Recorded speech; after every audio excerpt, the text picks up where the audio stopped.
Yo, chat, welcome back to the stream. Be streaming on the mic. Let's get it hype. Smash that follow. Drop your emotes. Pog in the chat. Let's stem the convo. Topics on deck. We going live.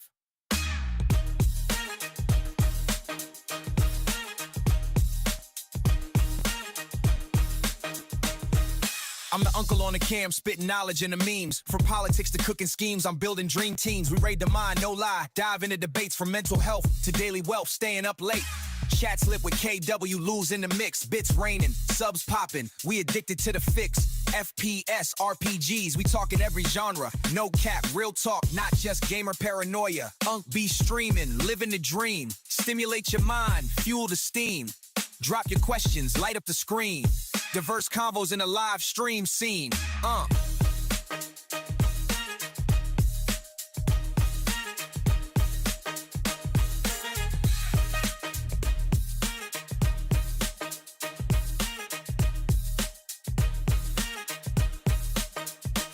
We flip topics like pages, no limits, no cages. From climate change to road rage, we engage stages. I'm breaking down myths with receipts in the chat. Sub alerts go off, communities where it's at. Pop culture, economics, we mash them up right. IQ high, vibes tight, keep the end game in sight. Emote your feels, share how you heal, it's ideal. Unc's vibe universal, that's the real deal.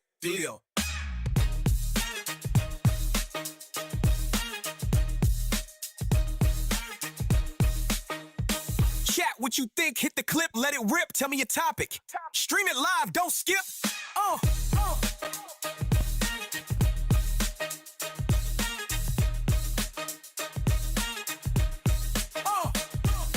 Thanks for tuning in, you know the name, Be streaming, catch the next drop, live talk, always be dreaming. Follow, subscribe, hit that bell ring. Peace out, see you soon, let the hype ring.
What's good, people? What's good with you? Welcome back, nieces and nephews.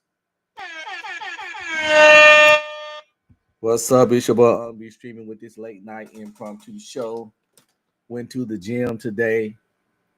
Got a decent workout. Got my pump on.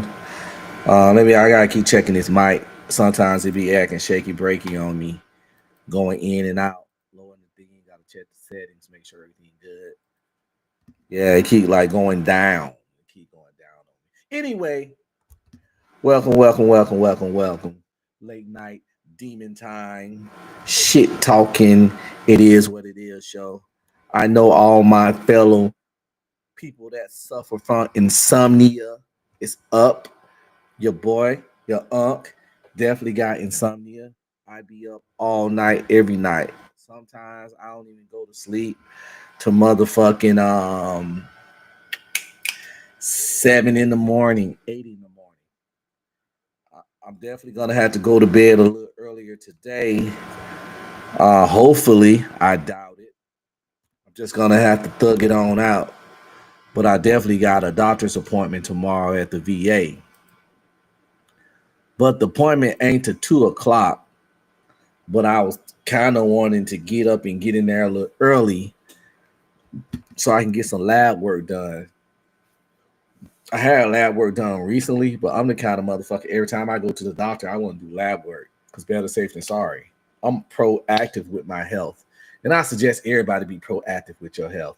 If you sitting here and never had lab work done, where they just did a full panel on you, you don't fucking love yourself. My daughter's 10, and I went when we took her to the doctor, the pediatrician, whatever the fuck. I asked them to run labs on her. The doctor looked at me dazed and confused. Like, why? We don't run labs on 10-year-olds. I said, I don't give a fuck. I pay for this shit. You gonna get your money. So run labs on my daughter. They ran labs on her. Surprisingly, something was a little off. She had to come back 2 weeks later. They ran the labs again. Something was a little off. Came back 2 weeks later, ran the labs again. Everything was good. She don't need labs no more. But the thing is, if I didn't run the labs, that something that was a little off would have never been known. And what if that something was a little off was something that was a major thing that lead to something bad and you didn't catch it early? So there's no age limit on labs, people. You have to fucking take care of yourself. So get up there, draw that blood, give them that urine. Hell, fuck it. Give them that stool sample if they want it. If they want a stool sample, aka poop, give them that shit, man. Ladies, my ladies out there, my sisters, just my ladies, period. But I'm talking to my sisters because you see me. My sisters out there, man. Listen, get your pap smears, get your checks, get your labs, and get your mammograms and shit. Get your boobs checked for lumps and shit. Cause that breast cancer be taking you out. Get your pap smears, get all your stuff, check for your cervical cancer, check for all those things, man. Because even if I don't know you, even if I know you and I don't like you, it's somebody out there that loves you and knows you. And even if I don't like you, I don't want you gone. So even me, if I know you and don't like you, I don't want you gone. And I'm pretty sure it's people out there that love you and like you and want you there for sure. So you gotta take care of yourself. It's easier said than done. I get it. Everybody doesn't have the best medical insurance, blah blah blah, yada yada yada, all that. I know I'm a veteran, so I go to the VA. Even though sometimes it takes forever to get appointments, it's still like it's free. Appointments might be kind of slow. The wait there, like I got an appointment tomorrow at 2. My doctor can see me at anything. My appointment's at 2. I will be seeing my doctor anytime between 2:30 and 4:30. You know what I'm saying? Because she be behind. But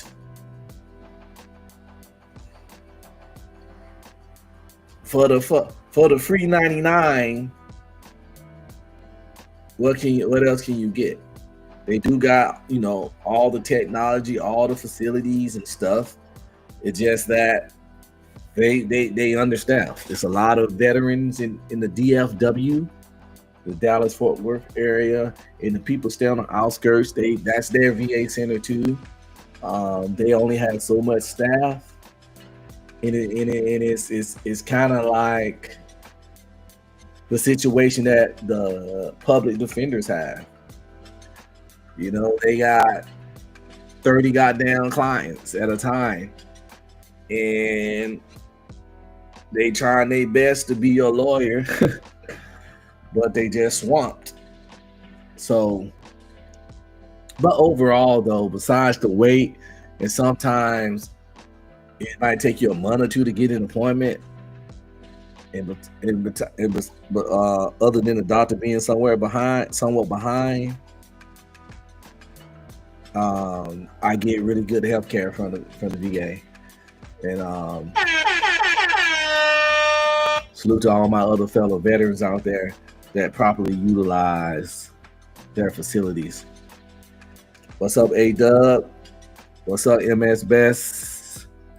I'm just up, man. I'll be up for a little bit. Like I said, I got the insomnia. Went to the gym today. Did a decent workout. Got my pumps on. Man. Time fucking flies, yo. This year has been a fucking blur. And I haven't really done any major accomplishments. And that shit frustrates me. And it should. And I'm not blaming no one but me and my bullshitting and pussyfooting around. And if this year is up for me, we all in the same reality. This year is damn near over for you. And now ask yourself, what have you done this year that really separates from last year or the year before that? What have you done this year that has made you shine, that has changed things, that have moved you in a direction to where you want to be? You know, were you 200 pounds? Did you lose 60 pounds? If you did some shit like that, that was a successful fucking year. If you worked off and figured out your side hustle to where you get an extra 500,000, 2,000 a month from a little hustle thing, hey, that's a win for this year. You know, I ain't saying like change my life, some to nothing. Now I'm a millionaire this year type shit. But I hate, you know, this we only got so many days. We only got so much life. Now I'm not gonna act like I ain't did shit this year, like I didn't self-improve. I've been working on my fitness, my overall health, been streaming more, spending more time with the wife, spending more time with the kids, listening to more audiobooks. I wrote a book myself. So it's not like I was out here just, but I know I could have did so much more. The stuff I did was more like busy work type shit than actually fucking putting the pedal to the metal and just fucking grinding and making the most of my time and fucking energy. I didn't do that. I didn't do that at all. And again, I can't blame nobody. I can't blame nobody but me. I squandered a lot of my year. It's it's October. I do have a little time left. There are things that I can do, you know, in the little time that's left. Good thing we're going to get parked. This wasn't a failed year, but it was mid as far as like me utilizing my time properly. And I'm 47. I only got so many summers left. I got somewhere between 20 and 30 summers left. Okay. I can't be having mid years, you know. And if you're younger than me, You don't want to get to my point to where you realize you 47 and you've been having mid to low level years. So if you're hearing this and you're younger than me, go ahead and what I'm trying to um trying to train myself to do, even if you can start that shit now. The earlier the better when it comes to maximizing your potential and utilizing your time and achieving your goals. I'm really big at procrastinating. I said that on the live stream. I got all kinds of ideas. I got ideas that I could have either made me a millionaire, rich, famous, whatever. But I haven't seen these ideas through, and I haven't given them the energy that they need to succeed to how I want. And the man ain't got shit to do with it. Nothing. It's just all me. I am my own worst enemy. And that's usually the case for damn near everybody. We want to blame all these outside things because it's easier to do that than to look in the mirror and be like, yo, I'm the fucking problem. I be bullshitting. I don't use my time wisely. I spend too much time watching this, too much time watching that, too much time doing this, whatever. I don't put enough time into this. I'm too busy dreaming instead of taking action. That's a lot of people's problem. We daydream, we got all these great ideas.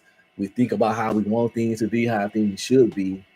But the problem with that is that those ideas can be great, can be outstanding, can be groundbreaking, but they're nothing without the action being taken.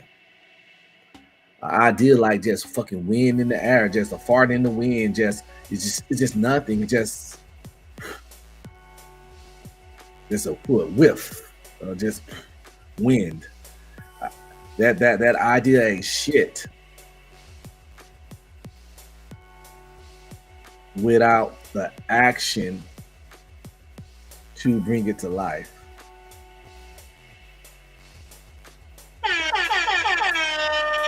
It's cool to have dreams. It's cool to have dreams.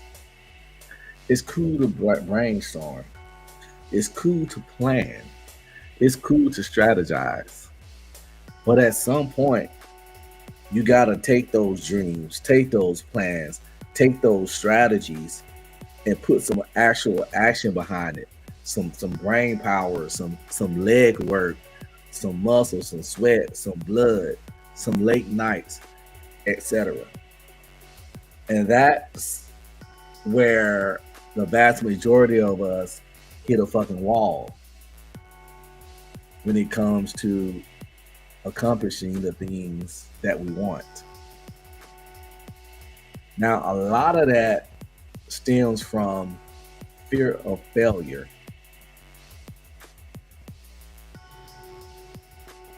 Oh my God! A lot of times, people don't do certain things, make certain moves because they if they don't fully try and go all in, they can never have to feel like their idea sucked, it was dumb, or they failed at it. But let tell y'all something. Trying and failing and not trying is still fucking failing.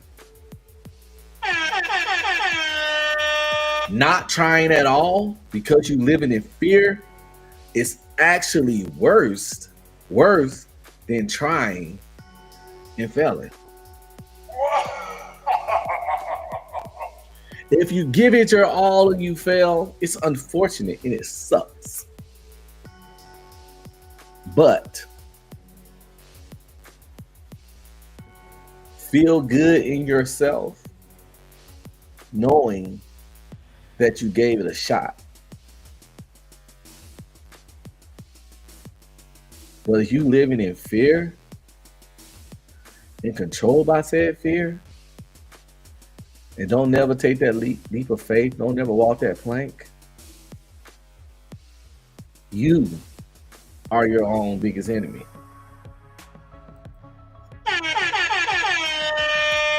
Moves got to be made. Moves got to be made, my niggas. Whew. I'll tell you what. I gotta take my daughter to this state fair in Texas. I already took her to a comic book convention last weekend. Now we gotta go to this fair and run up some more coins on your boy. This. These kids get expensive. Then, of course, we got the holidays coming up. Got Thanksgiving coming up and Christmas around the corner. You know, I usually start buying Christmas gifts early. This month, I ain't gonna lie, I spent $340 some and caught me another Xbox because my shit crashed out on me. But next month, I'm gonna start buying some Christmas gifts. And then, of course, December, I'm just going to have to finish it on up. The good thing is that Christmas, I was telling my wife, Christmas shouldn't be too bad this year because these kids got everything they want. It comes a point after a while, you start running out of big shit, you know. They got their Oculus Rifts, they got their Nintendo Switches, which they don't even play no more. We could get them a Nintendo Switch 2, but you don't play the Switch 1 because everybody's a computer gamer now. So, hell, my one son got the handheld Switch and the one that go on the TV. My daughter got the handheld Switch. Both of them got an Oculus Rift. My son got a gaming PC. My daughter got a gaming laptop.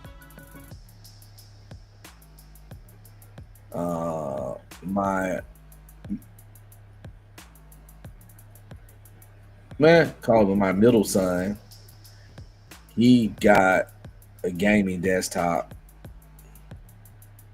I got a Xbox and a gaming laptop and a Mac.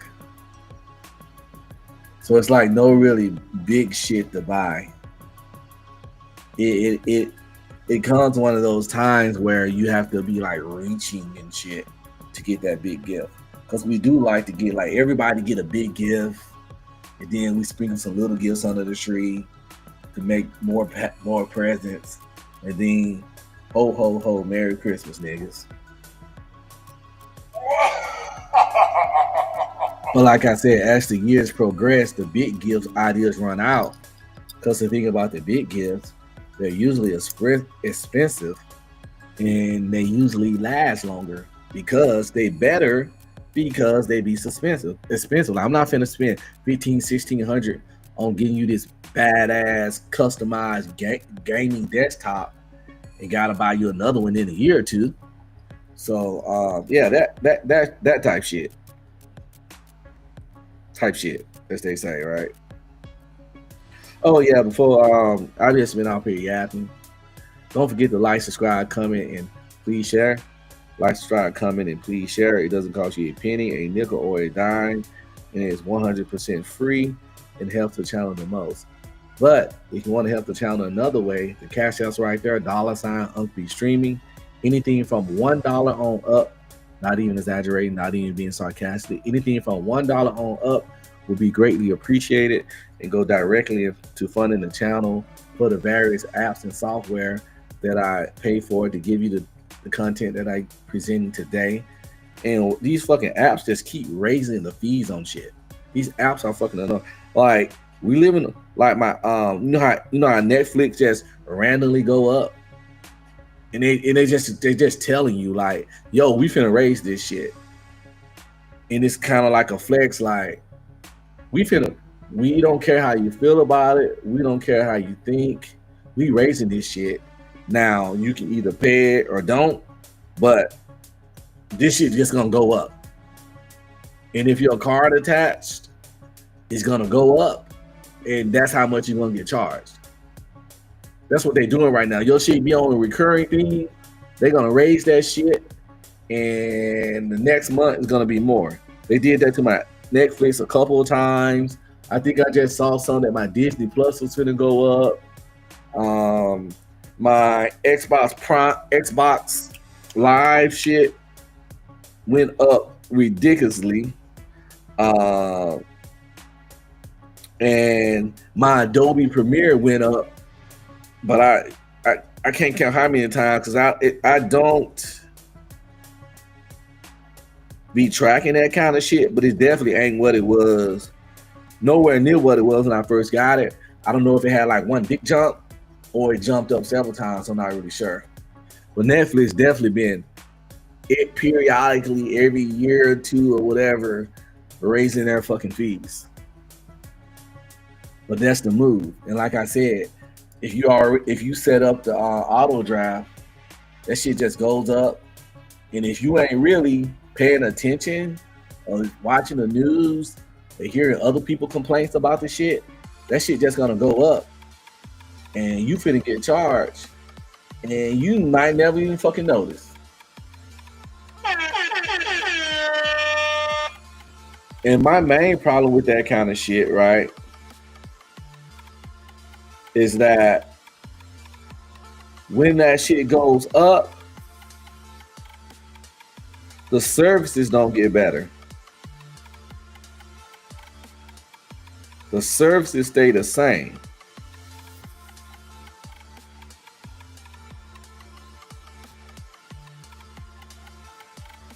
And that's weird.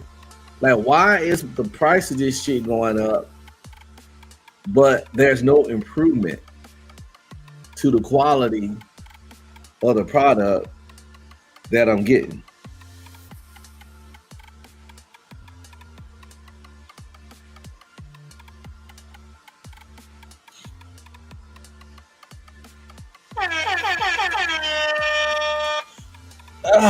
Yo. Man, yo, I did not know that Black people born in America and Africans or any kind of immigrants had such beef.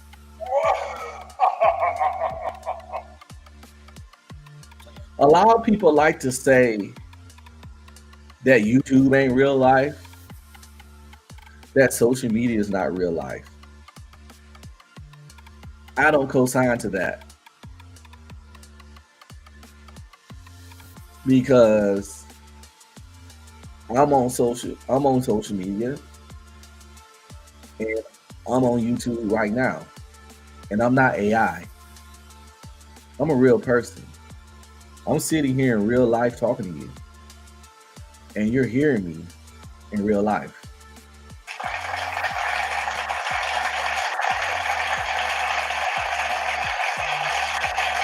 This is my real voice. These are my real thoughts. Now I get it. Can people fake in front for YouTube and social media? Yes. However, people fake in front in your face in so-called real life. So just because people can fake in front on social media or YouTube, we're gonna say social media and YouTube not real life? So if being able to fake in front and put on a fake self makes YouTube and social media not real life, then nothing is real life. Because what's stopping a person from faking and fronting and putting out a fake persona outside of YouTube. You telling me y'all never met a fake and phony person physically in real life that you saw every fucking day, that they did all their fake and phoniness and putting on their mask right in front of you? I know I have in real life. Therefore, social media and YouTube is real life, because being fake and phony and putting on fronts and stuff sometimes is a part of real life. I actually think often social media and YouTube is realer than quote unquote what people calling real life, because when people sometimes not even showing their face or can hide behind a computer to where you can't beat them in the mouth, they show their true self. Even if they being a character and being a little extra, because the microphone in front of them or the camera's on, those are their true thoughts.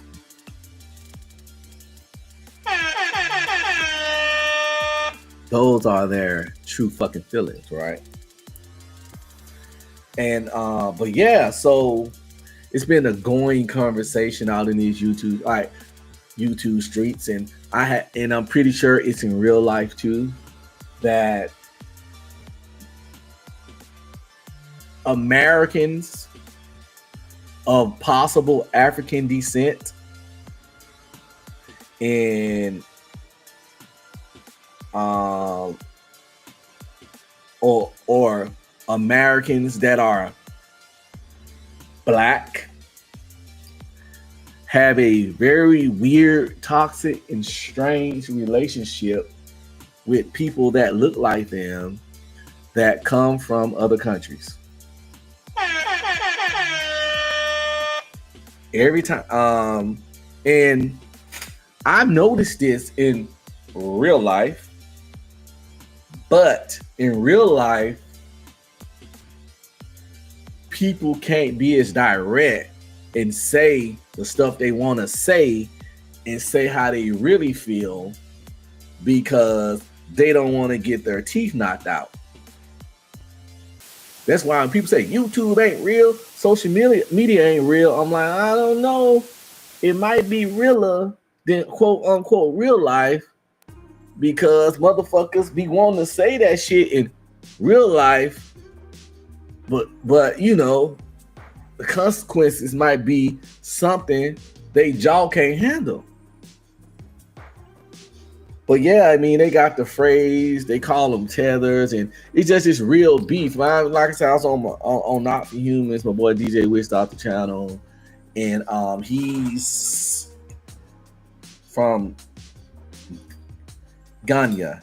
That's how you say it, Ghana. I think that's it.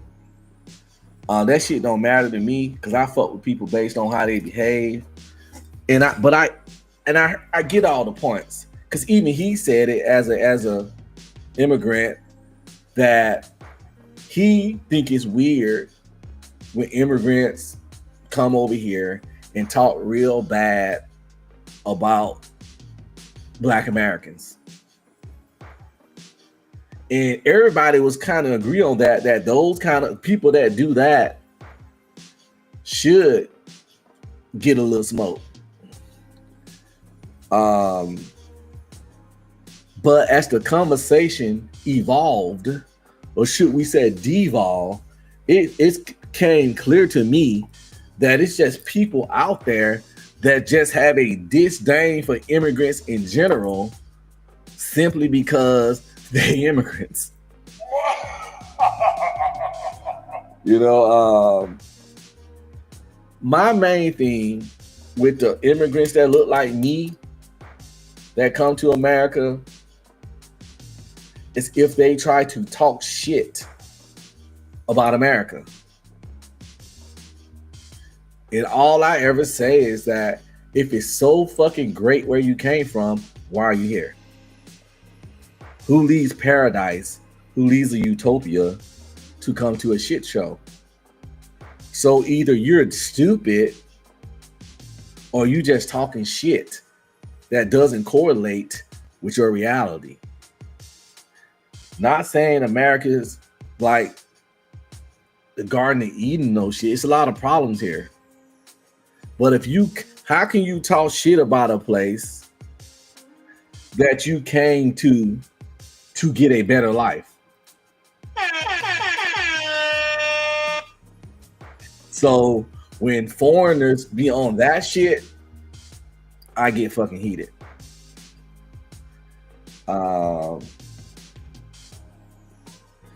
You know, but a lot of people been saying they have their opinion on us of, you know, African Americans are lazy, don't work hard enough, yada, yada, yada. I've heard those sentiments suggested and whispered in the background, but they never really offended me because that shit don't apply to me.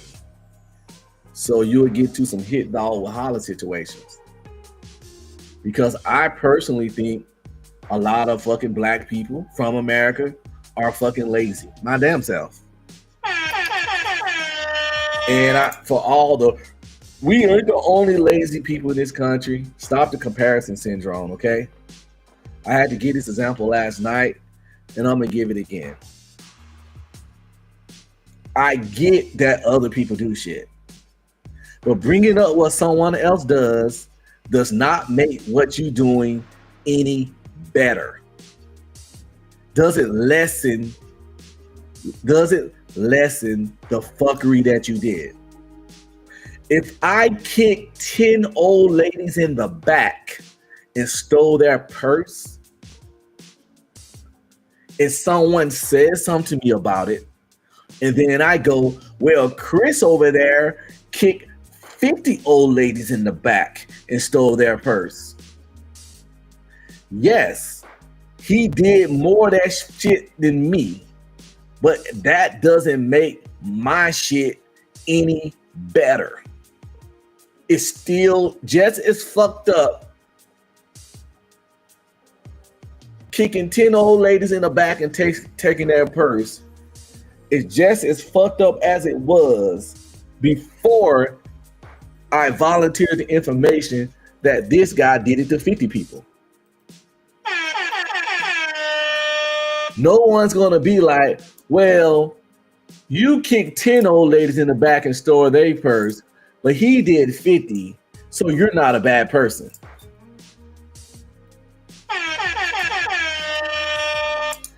That's the kind of principle that it be when you say something, when you're talking to black people about black problems, and they bring up our counterparts. It's still, what's up, 1811? It still doesn't change anything. So yeah, they was on the immigrant thing, and it's just like shit is wild, shit is real. Like if you really want to know how a person feel and what they really think, you bring up that topic and some stuff comes out. There was a guy on there last night.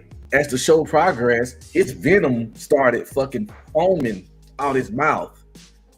I mean, he was like, these Africans and these Caribbeans. He was growling the words like a curse when he just said Africans and Caribbeans. And I'm like, what did they do to you? I swear, no one can take something from me that was meant for me. If it was meant for me, they couldn't take it. And if they can take it, it wasn't meant for me. They say stuff about immigrants taking jobs from them. I say, name me these jobs that you're dying to do that immigrants are taking from you. Motherfuckers don't want to be real and admit that Americans, and black ones for sure. I don't know, go ask the other people what they do. I like to mind my black business. But Americans in general and ones of possible African descent, and I only say that because, you know, black people just from everywhere.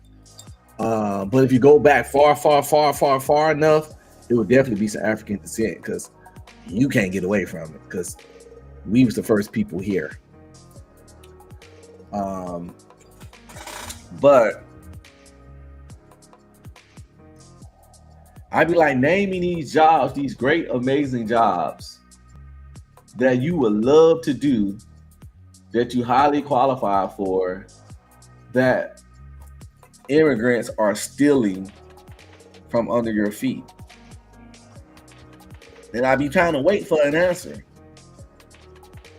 especially when they talking about the Mexican immigrants. We all know Americans, especially, well, my people for sure, see certain jobs as deal breakers. They can be unemployed and see certain jobs as being beneath them per se.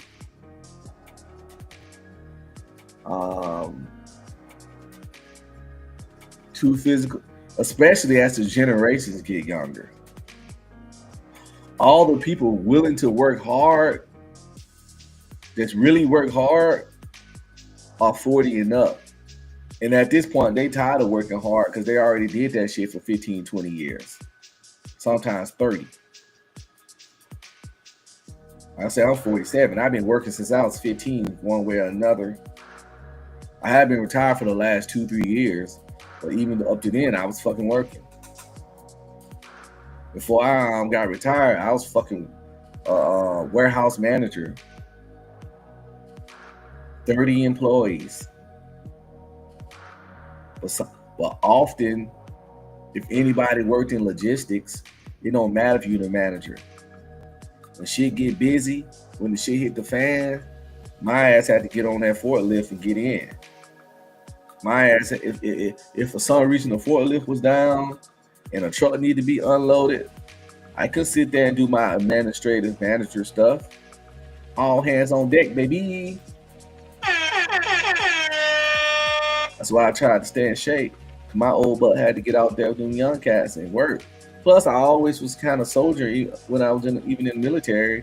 I like leading by example. I like to work with my subordinates. I need them to know that old Sarge don't think hard work too good for him, and that he can roll up his sleeves and get some sweat on his brow and get dirty right there with y'all motherfuckers. And they respect that shit, and it goes a long fucking way. So if you ever find yourself in a leadership position, don't forget, roll up your sleeves and get fucking out there. And it'll go a long way for the respect you get in the work you get out of your subordinates. You get a lot more out of your subordinates when they see you're ready and willing to get out there and get in the mud with them if need be. Like, they don't expect you to work as much as hard as them. You the fucking manager. But when shit get real, they know and need to know that you don't think that shit's beneath you. But yeah, in America, it's a lot of jobs that our citizens, they call shit jobs. They call them kid jobs. They're not trying to do that shit. It's somebody with no job right now. No job. No money coming in. talking about how they going through it, how hard it is to live, blah blah blah, yada yada yada. But if you tell them McDonald's up the street hiring, they'll look at you like you just told them to eat a piss and shit sandwich. Oh, hell no. I'm fucking 28 years old. I'm 28 years old. I ain't finna work at no McDonald's. Yo, I'm not saying do the shit forever, but right now, bro, you're broke, sons. You have $0. You have nothing coming in. You got nothing. You go work at McDonald's, you gonna get something.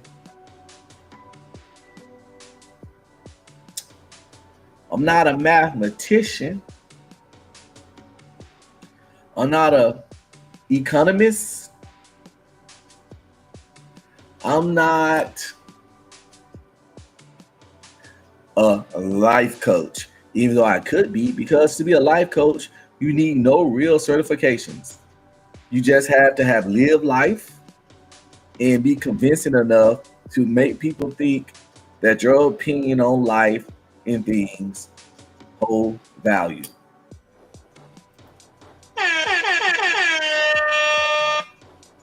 But I notice in the niggertree side of YouTube, people don't respect or value any degrees of success. Matter of fact, really bad in our community, we hate success. It's very weird. My people, and again, do the other people do it? I don't know, don't care, because it don't change that we do. And just stay out them folks' business. They don't even fuck with y'all. So let's talk. So in the black community, we have a very weird, awkward, uncomfortable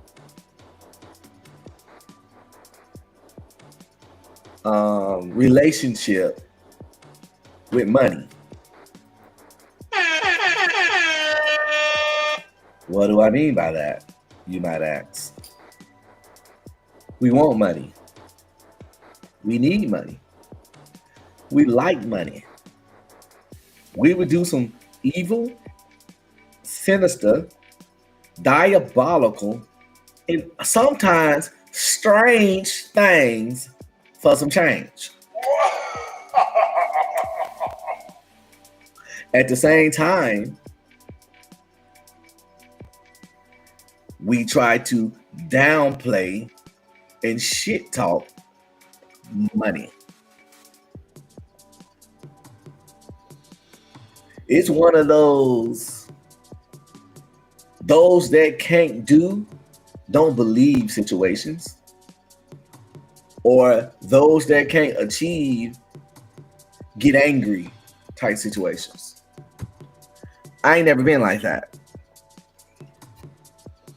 I don't have nowhere near much as money as I want. But someone else having their money right doesn't bother me. Doesn't upset me. Doesn't offend me. I struggle stream.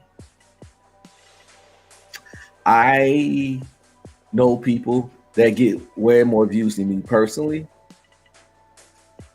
And it doesn't bother me. Because what they doing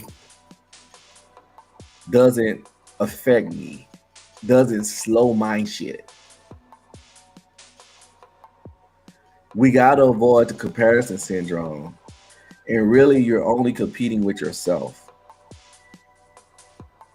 Because who gonna watch you, gonna watch you. Who gonna watch them, gonna watch them. You should be worried about who watching them. Get your own audience or don't. That's either, that's one of those. it is what it is type things. But yeah, we got a very strange, some might call peculiar relationship with money. With money and with success in general. We live in this real world, this weird situation going on where ninjas be out here acting like a person of color can't achieve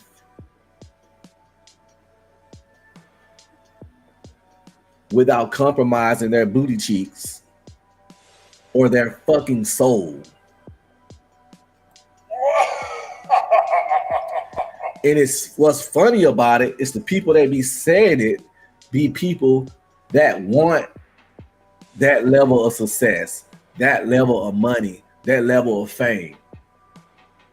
So I be like, if you ever get where you want to be, does that mean you compromise your booty cheeks or your soul? No, you're gonna want people to think your shit was through hard work and dedication, and you got it out the motherfucking mud. So why you would want that? So why are you so quick to connect everyone else's success and accomplishments and fame to compromising yourself sexually or spiritually? What the hell?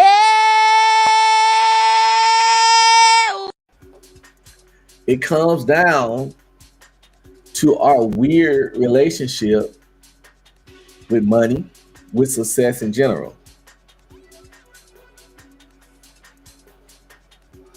I'm always happy to see my people win, even if they're outdoing me. Even if I think I might be doing something better than them, it don't matter. What do the people think?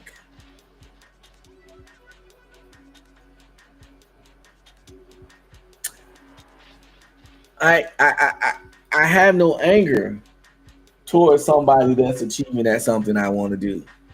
Matter of fact, if we stop being angry at them and their success and sit back and learn from them,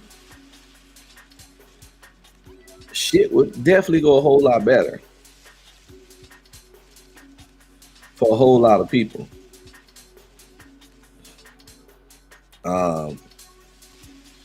You can learn so much from anybody, regardless of age, nationality, race, gender, all that. Sexual orientation. You can learn from anybody.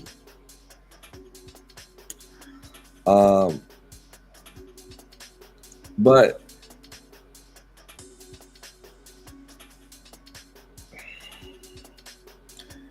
people be out here legitimately preying on people's downfall, but won't admit it. But if you know what's going on and you pay attention, you're a person like me, you know it when you fucking hear it. When people be like, Kai Cenat, an industry plant, Kai Cenat in the Illuminati, all those streaming dudes is booty warriors, all those streaming dudes giving up to cheats for success. Those same people that said that will probably be the first ones to put their face in a pillow and toot up their booty cheeks for the same level of success. they might just be mad because they didn't get the offer. If that's the case, I personally don't believe that's the case. That's just some very niggatry ass bullshit in the world of niggerdom, to the need to, when you not getting what you want, to shit on and discredit your fellow brother and sister hard work and dedication. Now I get it. I get it. Industry plants are real. Some people do get forced on us, and they get that fucking stimulus pack. They get that fame stimulus pack. You know, that fame stimulus pack. You all over the shade room, and they playing clips of your little song.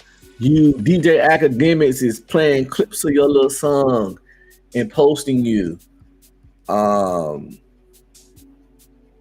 The algorithm just keep forcing you down our throat. The radio just keep forcing you down our throat. You know, typical payola.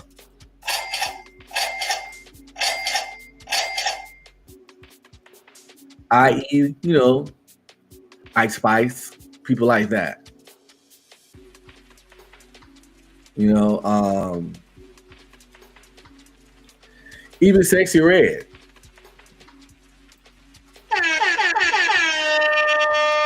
Plant.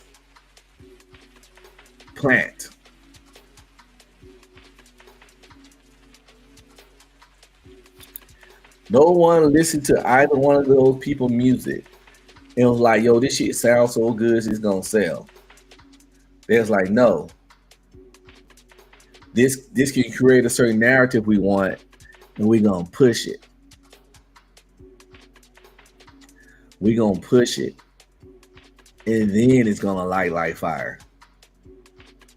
They saw Ice Spice, but like, she got the look, can't rap the shit, but we give her good enough beats, and she got the look, and we just keep force feeding her, it's gonna eventually catch. But shit like that don't really last long. You know, you get 2 to 5 years of a career when you straight up plant like that. Because at some point, your lack of talent is gonna outshine your looks and your body. Because I don't know about y'all, but twerking has played out for me years ago, and I'm so tired of seeing Ice Spice twerk that I if I run across a video pop up from like the Shade Room or somebody else I follow, and they got Ice Spice on there, and when I see it, I'm immediately swiping up to the next video. It doesn't get a full watch from me because it's just a booty. You feel me? Like, I don't know. It's a booty. Doo-doo come out that thing, man. Doo-doo. Everybody got one. You're born with a booty for the most part, okay? It ain't nothing special about it. Doo-doo come out of it. When it's sweat, it stink. I get it. Some shapes are better than others, but you don't seen enough fine booties. You know, it's like, whatever. Booty. I'm bootied out. I'm bootied. What's that song? Booty me down. Booty me down. Booty. I'm booty down, nigga. It's over. It's nice. I get it. Woo. You know? It's like, what the fuck? So yeah, that's, you know, once you know seen her do her little twerky jerk thing, you're like, okay, Ice, now rap, you know, and that's where she at now. And it ain't really cracking for her. She's not looking good. It's not looking good for her. It's looking real weird.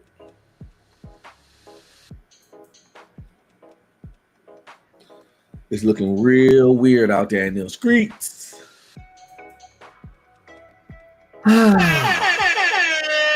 Shout shout out to the struggle streamers. Shout out to the struggle streamers, man. You gotta fucking love it. Demon time, baby. You know what I'm saying? While I'm shouting out to the other struggle streamers out there, I also want to shout out to the replay gang, the people that come out throughout the week to check out my videos. Greatly appreciate it. Everybody fucking counts. Every view counts. But let's get more likes. Let's get more comments, please. Leave a comment, agree, disagree, questions, complaints, concerns. I will reply to it in a timely and respectful manner, even if you being disrespectful, because you got the right to your opinion. I'm just going to reply. It is what it is. Even if you want to dislike the video, hit that. That still is engagement. Let's get the fucking engagement up, please. It'd be greatly appreciated. I know I might not be the best show on YouTube, but I can't be the goddamn worst. You know what I'm saying? But even if I am, fuck it. I'm doing my best. I'm a one-man show. You know?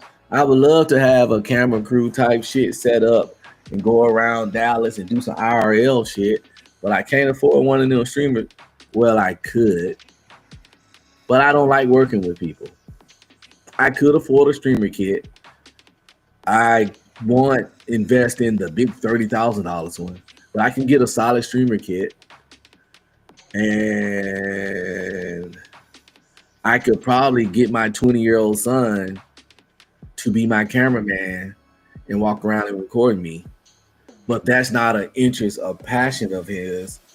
So he would do it. But I don't really like getting people to do shit because of who I am, and I know they'll do it. Like, I'm his dad. He loved me. I'm a good father. He ain't gonna tell me no much to shit. But I don't like taking advantage of that because that's just not how I ride. So I would have to find somebody that's interested in podcasts, blah, blah, blah. And then I would probably have to pay them. And then they had the streamer kit, the backpack, headphones, set up, blah, blah, blah, live streaming, all, the kind of shit, people that follow around, Kai, iShowSpeed, blah, blah, all that. And I know I can get some real content when I'm out at events, downtown Dallas, all that, because it's wild out here. There's plenty of people, and I have no problem talking to people because I'm just a social person. But first of all, that's a big investment to still be, to have the numbers I got. So it's like one of those things where it's a lot of shit I want to do, but that the resources and energy and effort it'll take to do them gonna make you feel like shit when you get your same normal views. Now, a lot of people say it's like, catch-22 situation. If you do this better content, maybe you would get more views and things to start going up and you bow. That's a possibility. Or you can do all this extra stuff and shit stay the goddamn same. That's why I be wanting like I said, I went to film school and shit, I know how to edit real well. And I be wanting to work on my production and do more visuals. Like this, I made this little motion background right here, and I have done stuff, made a logo, I edit some AI intro videos, and I done put shit together, obviously. But I be wanting to do so much more. But it's hard to do certain things when you don't feel like your work getting seen or appreciated. It's like making a movie then only 100 people watch. You're like, yeah, damn. So, of course, if what you're doing not working, you want to gradually improve everything. And I would always do that. I will always gradually tweak and add things and come at shows from a different way, from a different angle. So yes, you can't get stagnant, but I have really big steps that I want to take that I simply can't take until shit get to make more sense financially and view wise, But when that day comes, if it comes. You know, I am bound to be a struggle streamer for life. I try to set myself apart from the vast majority of this community. As you see, I don't do panels. I review videos. I review content, but that's not the bulk of my shows. I want to be the content. I can talk. Now, don't get me wrong, it's good to review stuff. And if I do review, it's after an hour or two of talking, and I only review to let my voice rest. So, because when you're reviewing, you're not talking and the thing talking, so you can take some breaks. So I'm not against it. I just like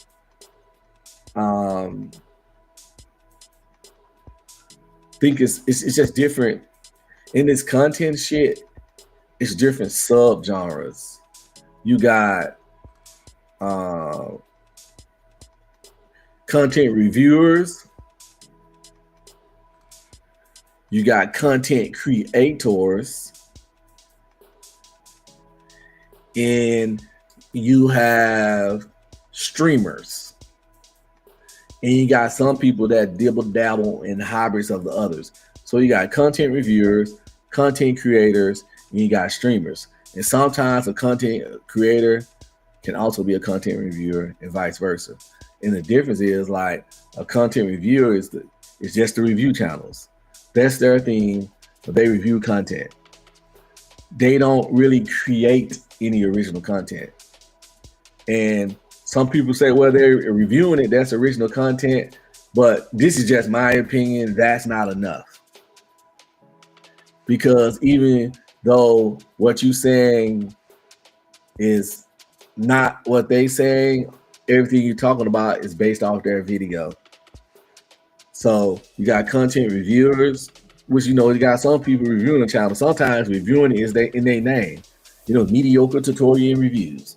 So then you have content creators.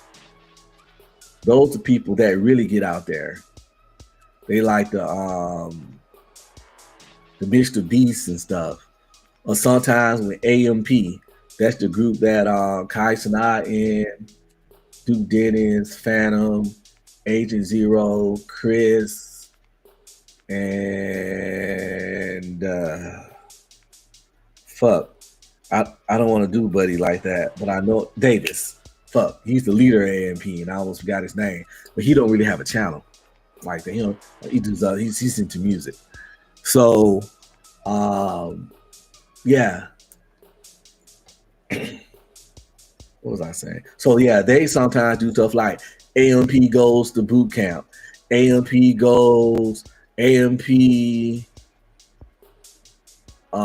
does Fear Factor, and you know, all that kind of stuff. So they're creating content. When Mr. Beast do his things, he's a content. That's what he's being, a content creator. So you got content reviews, you got content creators, and then you got streamers. When in the streaming world, they don't do a lot of reviewing, but again, all this stuff can cross at some point. But we talking about like, what is 70% of your content? Whatever's the majority of your content, that's the one you fall under, but you still might dabble in other things. But you fall under content reviewer, content creator, and then you got streamers. Now, streamers pretty much try to make them data content. Like, you're not here to see me review shit. You're not here for me to show you this amazing Mr. Beast set and play this game with all these other people. Whoever takes their hands off the Lamborghini glass wins the Lamborghini. You got 100 people there, and they on the Lamborghini. 8 hours don't went by. All that shit is edited up real well. Yeah, the streamers ain't really fucking with that either. They like, I'm gonna sit here, I'm gonna talk, we're gonna chill. It's like we hanging out in the living room. You here to see me, I'm the content. That's the angle. That's why this channel Unc be streaming. That's the angle I try to do with my content, to where I limit my reviews, but I ain't against them, especially once my throat start hurting. And um, I limit my reviews, and I try to create when I create content. It be when I do stuff like play the Would You Rather or things like that, or hell, I think even when you do gaming videos, it's more because you're the one playing the game. You're not, it's more creating content than just like reviewing. So you got reviewing challenge. So anyway, I try to do more of the streaming kind of style and very loose content creating in a smaller amount of reviewing. Well, right now, my content creating and reviewing are about the same. And now some months, I might even do a little bit more reviewing. But the bulk of my content is what's been going on tonight. There's no review, just I'm creating content, but I am the content. Now, that's the difference between like what a lot of streamers do and what Mr. Beast do. He creates this content, but he got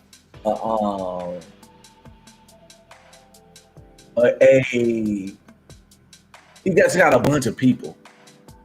Like I said, he created the content, but he ain't the content because it's all the 100, sometimes 1,000 people participating and doing the experience and being entertaining in themselves. Matter of fact, we might check out some Mr. Beast tonight.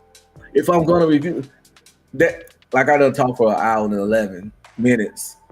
So at this point, I can definitely, if I'm going to like let my throat rest, I'm going to definitely, we can look at that style of content. We already know what the review style of content. Hell, you're going to see that when I do this video. That's the most basic one, reviewing videos. And if you watch live streams or you watching me now, that's the streaming side, where the streamer himself just try to talk, engage, and entertain without massive visuals from outside sources. And so you creating the content, but you the main thing. Mr. Beast creates his content too, but he is more involved with others to make the content what it is. And that's the real big difference. He's definitely not reviewing shit. He's definitely creating content, but what separates his style of creating content from this style of creating content is that he's not the main source of the content that he's creating, if that makes sense. And a lot of his videos he do, if the people he had there were boring, it ain't much he can do to save the video. But the people be there, the shit seem fun as fuck anyway. So if they there, they just there making like the motherfucking most of it and having a goddamn ball. And also, you can win some of them Beast Bucks. You know what I'm saying? That money, that boy be giving out that shmayan, I told y'all, if I can get on the Mr. Beast fucking episode, I'm there. If I can get my old ass into the 2026 Streamers Academy, I'm there. Is in the house. I will be there with all those 21 to 32-year-olds. That's about as old as they are. You got, all them young cats. I don't give a fuck. I'm in there. I'm gonna have some motherfucking fun. I done lived in the barracks before, and I done been to college. Streaming university when know what the fuck, how to fuck with me. Shit, But yeah, so it's like,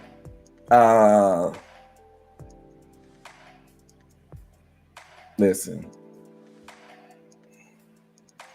don't let pride be your downfall, and never forget, you're never too old to learn new shit, especially when you out here doing new shit. Like, old niggas don't want to admit this technology, this streaming game, this AI shit. The young people, we make it teach them life lessons, We could teach you about love, marriage, dating, raising kids, getting your start portfolio up, investments, buying homes, even taking care of your overall health and fitness.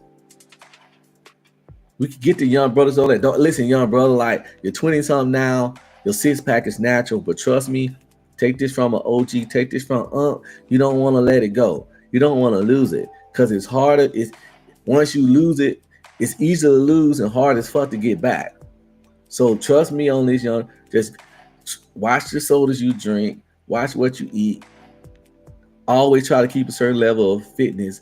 And in the end, when you're older, 37, 38, 39, 40, all that stuff, the way you maintain yourself, it would be greatly appreciated for your overall health, your sex life, and for the quantity and quality of women that you want to attract.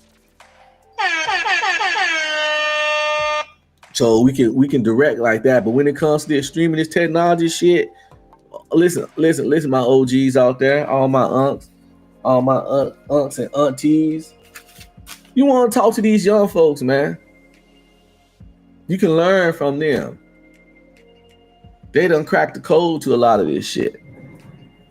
We done crack some codes, right? We done crack some codes. But they done crack some codes too.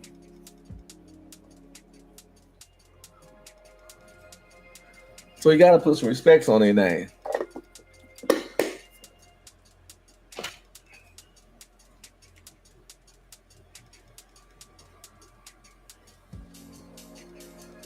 Somebody was saying one time that Kai Cenat might be the first streamer to become a billionaire. Nope. No one's saying he's close to it now, nothing. But they like if any streamer be going to make it there, it'll be him. And that's out fucking standing.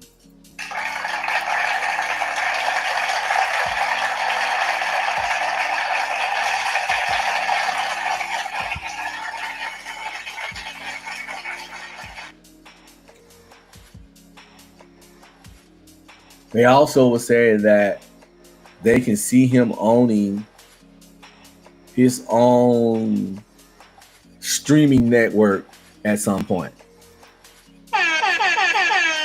And I can see that. You know, you got Kick, Twitch, YouTube.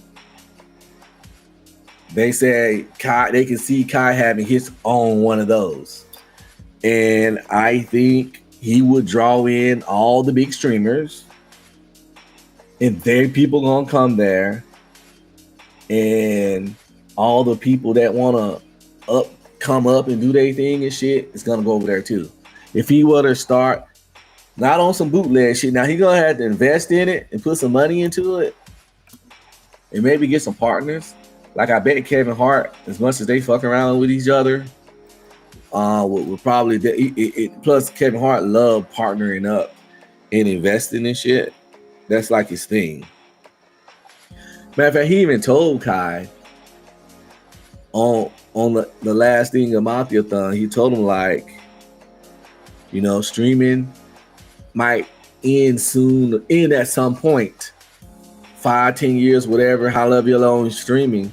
So Kai, you need to like invest in other things, invest in radio, whatever, in for your portfolio. Because if you don't, I mean, you're gonna be rich, you're gonna be paid. So you ain't like he got enough money to not work again now. But you know, who want to get stagnant and comfortable? But when the tides change, you want to be casting out the streamer, you could be casting out the streamer service owner. Instead of Kick, you got, I don't know, Kai, whatever, you know what I'm saying?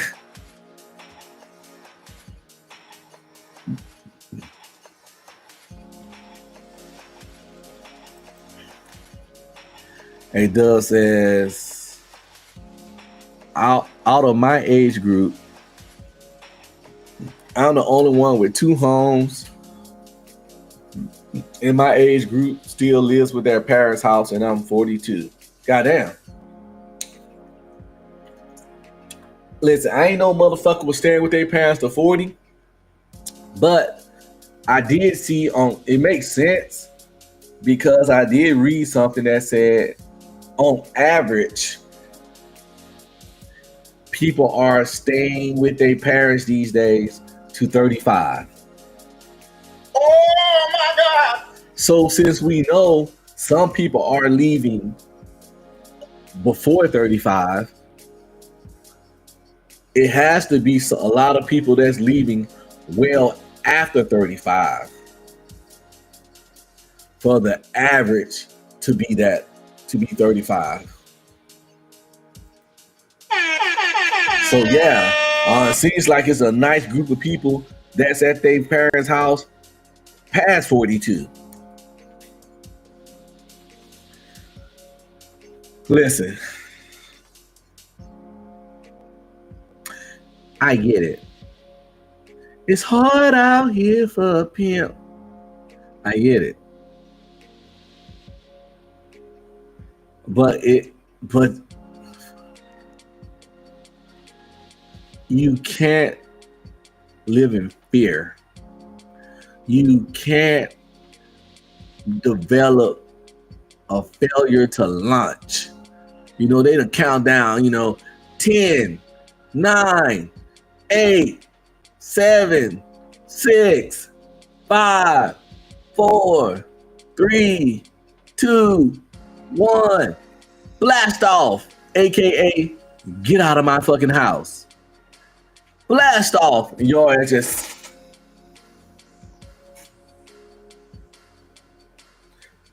all systems are go. I said blast off.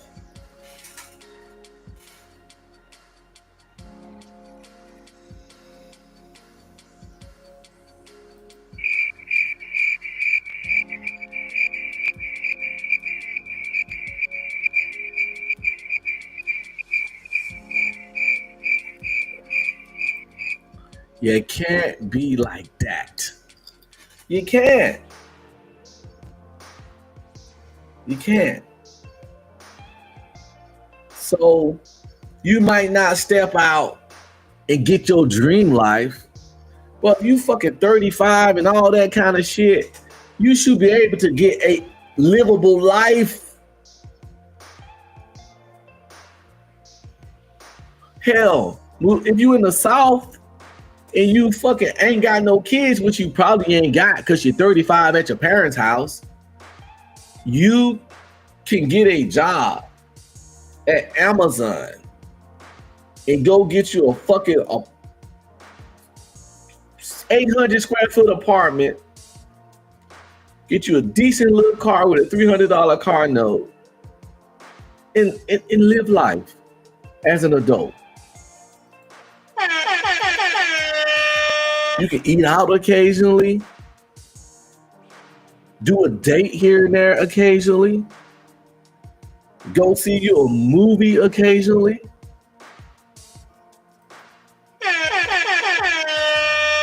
You can do that shit. A single person with no kids don't need a whole bunch of money to leave their goddamn parents' house. You just need a fucking job, or slightly $20 an hour.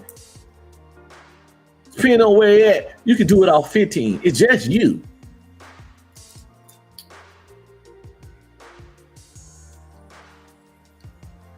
Do some calculations. Do some calculations, man. It was all about we gotta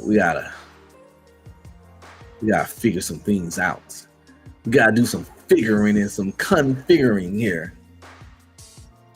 I gotta see, because I don't want to seem out of touch, but I do know how much shit costs, and the reason why, because I got a 24-year-old son that just moved out first week of October and got an apartment with his girlfriend, so I have a decent idea of how much stuff costs and all that.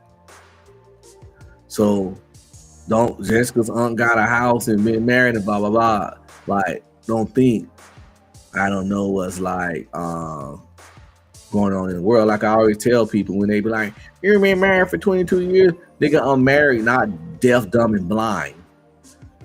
I don't stop seeing and witnessing shit, and I don't stop hearing shit. I don't stop researching shit. I don't stop talking to people about shit just because, you know, I'm not into shit no more. Like fuck. I know if you go underwater too deep, the pressure will crush your ass. But guess what? I ain't never even swam in the ocean before. But I know that much about it.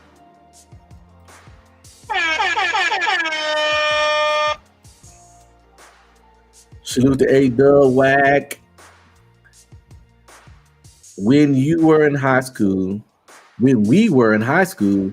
I tried telling my age group to invest in stocks and bonds, but they all said no. I'll find a job when we out of school, but they ended up applying for government assistance. Why you on their ass like that, man? Why you on their backs like that? It ain't nothing wrong with a little government assistance, but you can't make it a lifestyle. Get it for just that. Get some assistance.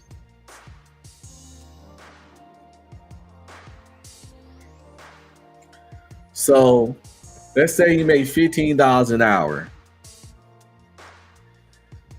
That's comes and you work 40 hours a week.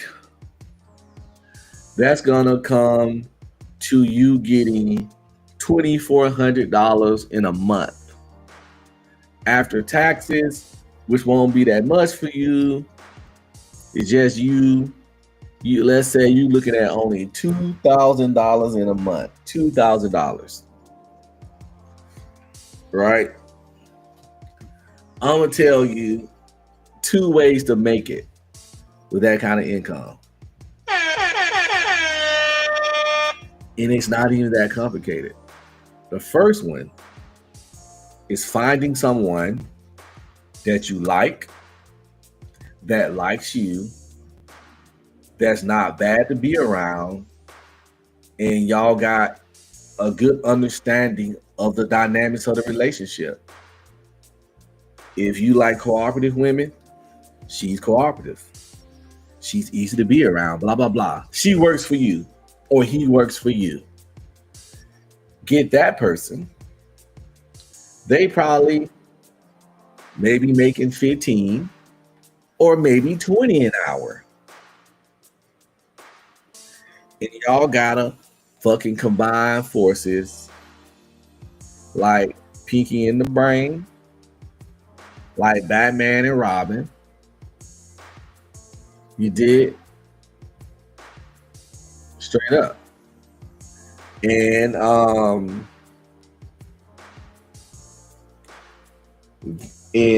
life won't be bad at all. It's the both of y'all. Y'all both making 15 an hour. Y'all combined putting in $4,000 a month. It's just you and her. Again, get your 1 bedroom, 900 square foot apartment. And just, little car notes under 300.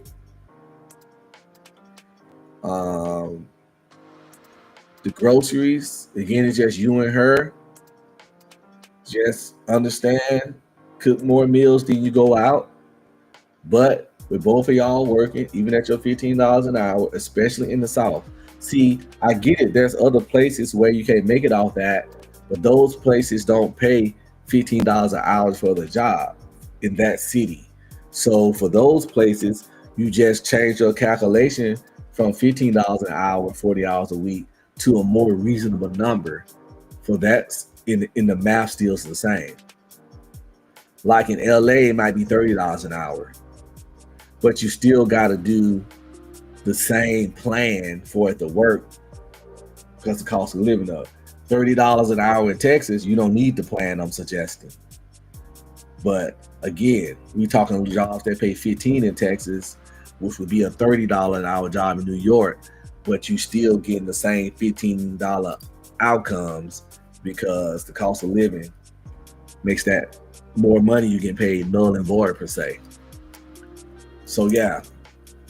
And well, on that point, my boy 18th Letter was saying last night, and he's not wrong, that a lot of jobs don't pay people a livable wage. But again, that livable wage thing can be kind of vague because people don't like to live the same way. That income I just said, that $15 an hour, $2,000 a month after taxes, I can live off that. I'm telling you, I would go get me a small 1-bedroom apartment. I don't like driving none but Hondas anyway, so I'm gonna have a little Honda car note. Like right now, my Honda's a 2021. Nope, is it? Yes, just 2021. And the car note's on 366. I think it's a 2021, right? 2023. I don't know. There's something like that. And so I'll have something like that. And I have the internet and my cell phone. And maybe one streaming service. And I'll buy my little groceries, ground beef, chicken, noodles.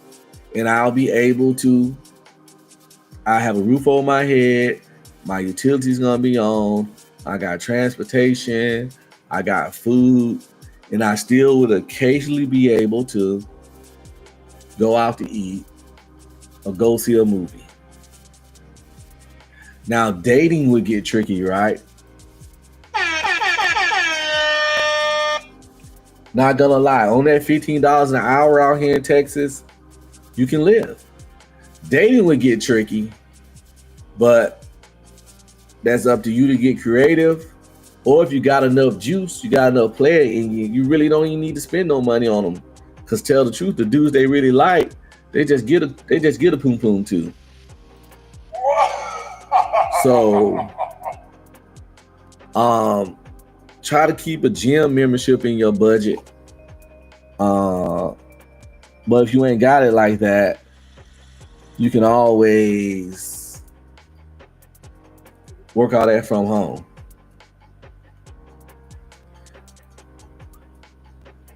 Quay plays.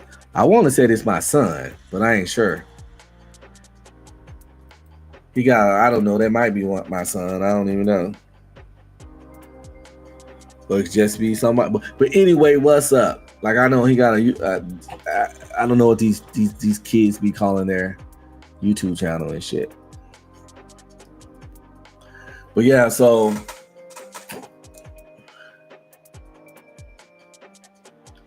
what was I saying? I don't even remember where I was. It don't matter. I'm just out here freestyling. Well, yep, it's this Joker. I just was talking about you. I just was telling them how you just moved out. And y'all making it because y'all partnering up.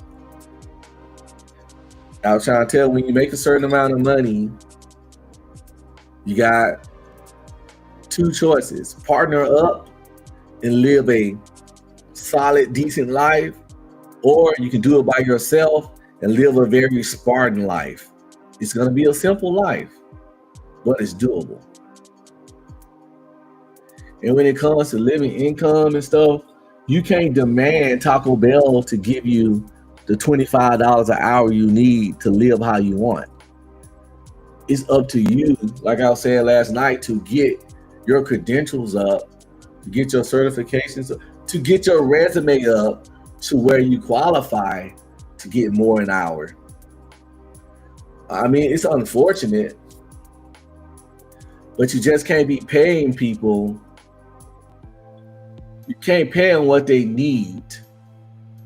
You have to pay them for what they're worth, for what they contribute, for what they do, and for what they do for the company and things of that nature, and for the difficulty of said job.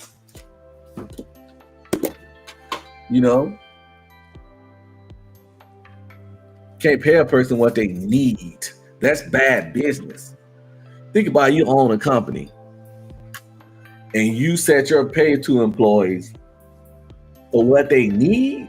Shit, nigga might need $50 an hour.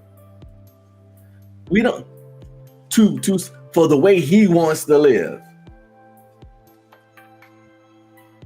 Unless we set some standard where in this area,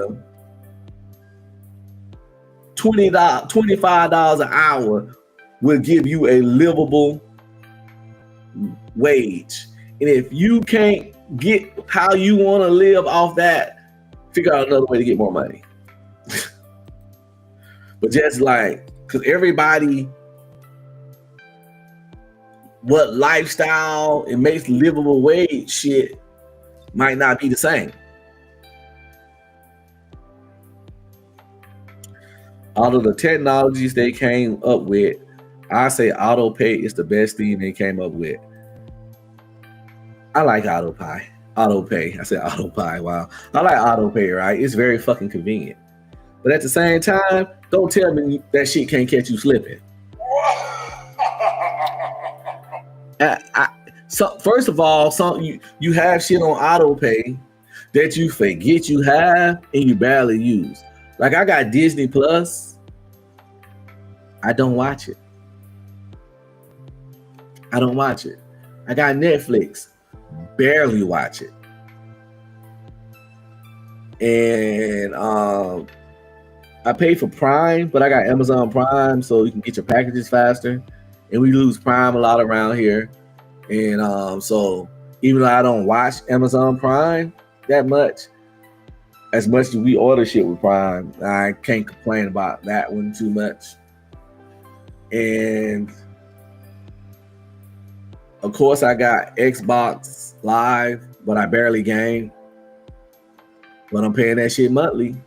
I got Adobe Premiere, like $39.99 a month. Barely edit these days. I go live. I don't have videos to edit like that. I'm paying for this shit called Opus Clips to help me make my shorts. Hell, I got the premium Chat GPT. Need to cancel that shit. So yeah, but then auto pay good, but sometimes like I got an auto pay that comes out at the end of the month. And sometimes at the end of the month, my shit start getting tight. Now I got money on my stock portfolios that I could transfer, but that shit takes 3 to 5 business days. Because I don't have a savings account. I don't use savings on. I save in stock. My wife has a traditional savings account for emergency when you need some emergency money right then. But my emergency money takes 3 to 5 days to get because of stock market shit. So I don't fucking know, man. You can't. People stupid. So yeah, so that auto pay will come out, man, and you thinking you got this much money, then you look at your shit, you like, oh Lord, oh my God, oh shit. Yeah, you might catch your ass in what's that shit? What's that shit with your bank account and you ain't got no money? I don't know what I'm talking about. Your ass in the hole. You in the negative. You might fuck around and be in the fucking negative. And your account said negative $23 because you was already on the edge, but you forgot that you got this $120 auto draft coming out on the 26th. What the hell?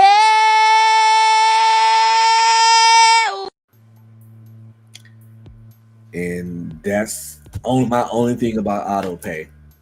But yeah, you, unless you're getting a whole bunch of money that covers the fuck out of your bills, you gotta sometimes watch how you spending when you got a lot of auto draft, especially if your shit spread out through the month. I really wish all my auto drafts was set on the first. Just get them shits on out the way. And you try to call the people and tell them, like, can you set my shit up? We can't do that. Why the fuck not? I honestly don't think that's the truth.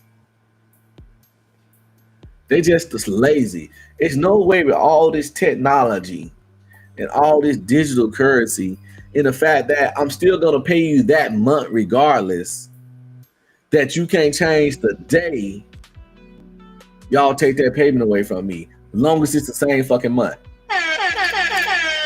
It's a monthly bill. What big deal does it make if I pay you October the 1st or October the motherfucking 26th? What fucking difference does it make? But they want to take shit on a random day. You got one thing coming out on the 6th, something else coming out on the 15th, something else coming out on the 26th, some other shit on the 12th. Bullshit. I gotta watch my goddamn money too close. I gotta make sure fucking I got something in there.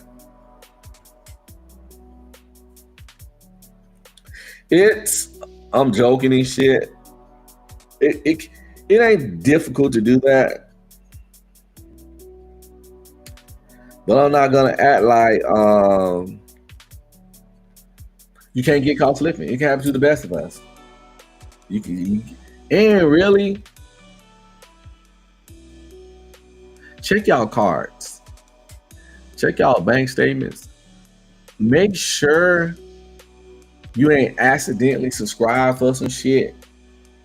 It was like, yeah, I'm gonna just check this out for a month, or I'm gonna do this. A lot of times you do the little 7-day shit and don't read the fine print. They be like, well, if you don't cancel after these 7 days, we gonna start taking the full thing and we just gonna do that shit monthly. So make sure y'all check y'all shit and make sure you ain't paying for some shit that you just forgot about. And do that first before you start looking to the shit like, how necessary is this shit? Because like, I'm really pretty sure after this stream, I'm gonna go cancel a couple things. And one of them definitely gonna be to pay for ChatGPT. Shout out to ChatGPT. I'm gonna cancel it for a month. And I like to do shit like that, cancel it, and then see how it would affect my life without it. If I cancel it and notice that I haven't had nothing to remind me that I don't have it, I'm gonna deem that shit unnecessary and won't fuck with it no more. Oh my God! Like Xbox Live just raised their monthly subscription to $29.99. I want to say it was $19.99, and they just raised one of those things where like, hey, next month it's gonna be $29.99. But actually, for me, since they take their money October 21st, again, another one of those weird payments, they let me know at the beginning of October that your thing on the 21st is going to be $29.99. And then I got the $29.99 one, and I looked at the features, access to 500 plus games, blah, blah, blah. Then I saw another one that was $14.99. It give you access to 200 games and a bunch of the other features. So I was like, you know what? No, I don't want to keep the one I have that's about to turn to $29.99 October 21st. So I downgraded to the one for $14.99. And I'm gonna utilize that and see if I ain't missing out on shit That's the one I'm gonna stick with.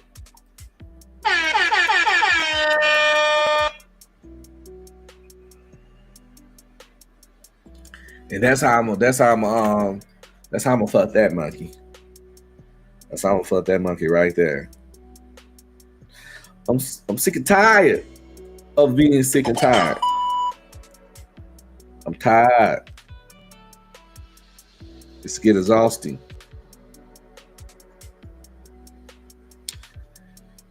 Y'all saw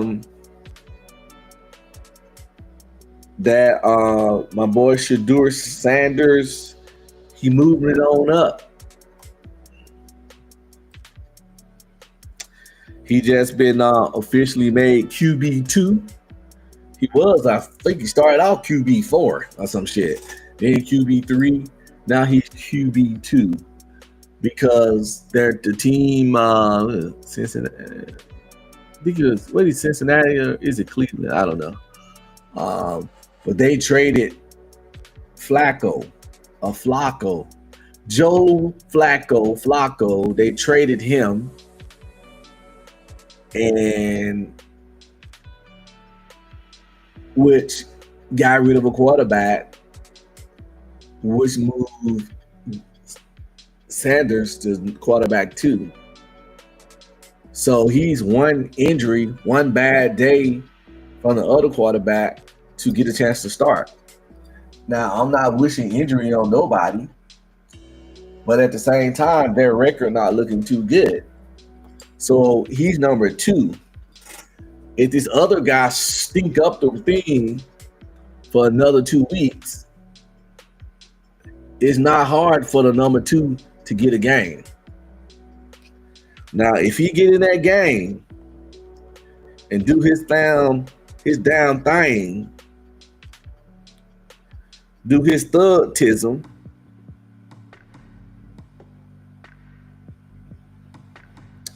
he's probably going to take that number 1 spot.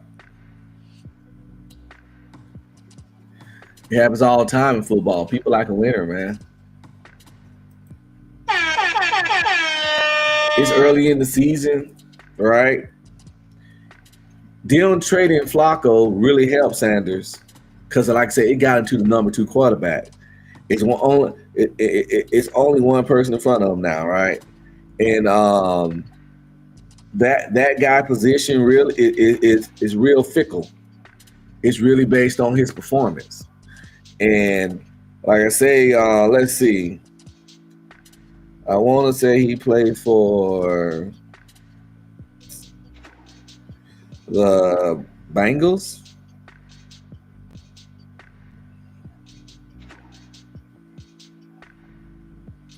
I don't want to get the line. See, both teams, they wear orange.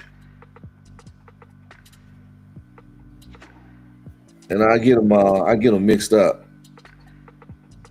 And I ain't gonna cap. Somebody hate me out. Who should do a Sanders play for? Got me out here struggle researching.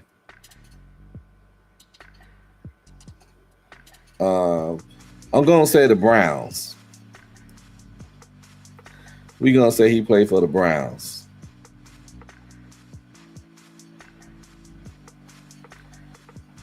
And yeah, their record is 1-4. Right now, Dylan Gabriel, I think he was another rookie, is the number 2 quarterback. I mean, the number 1 quarterback. But they 1-4. So because they traded Flacco, Sanders moved up to number 2. They 1-4 now. I think if they get to 1-6, they're gonna bring Sanders on in. And if he start winning them, they gonna keep him in until he lose one. And if he win enough, let's say they won and he come in at 1-6, and he win 3-4 in a row, he can lose one, and they won't put him out the next game. Now, if you lose 2 in a row, they might put the other guy in. But as soon as that guy lose again, he coming back in. Because at least he can win some.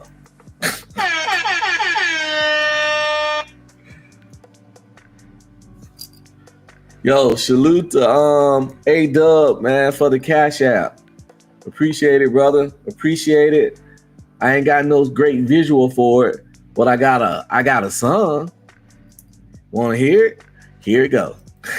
Here comes the money. Here we go. Money talk. Here comes the money. Money, money, money, money, money, money, money, money. Dollar, dollar, dollar. Salute to A-Dub Whack for the Cash App. Appreciate it, brother.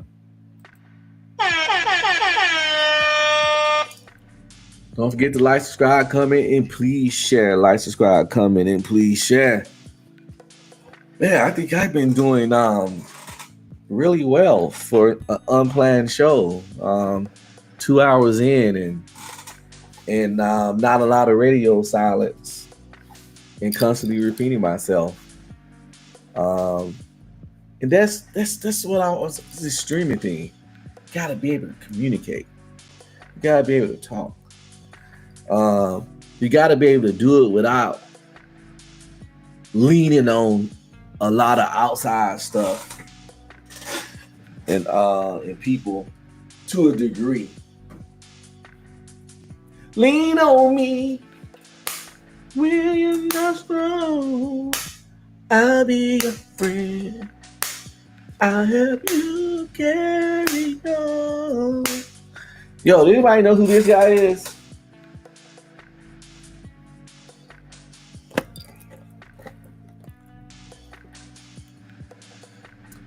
I don't know nothing about baseball. I'm gonna try to change the mirror so you can see the name and the colors. It says Wilson Contreras. It's Contreras. Contreras.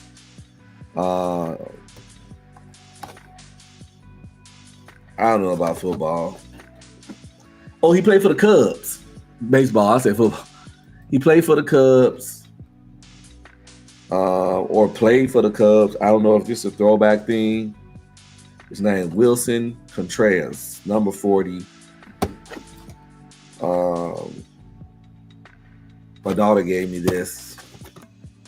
I just collect little things.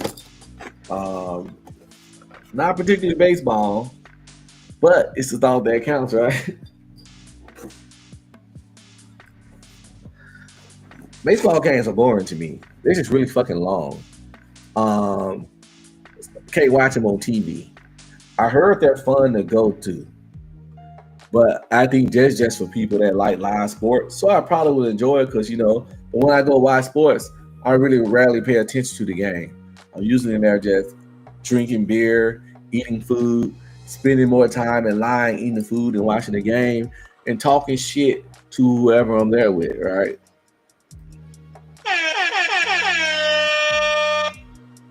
So I definitely can't sit and watch baseball at the crib.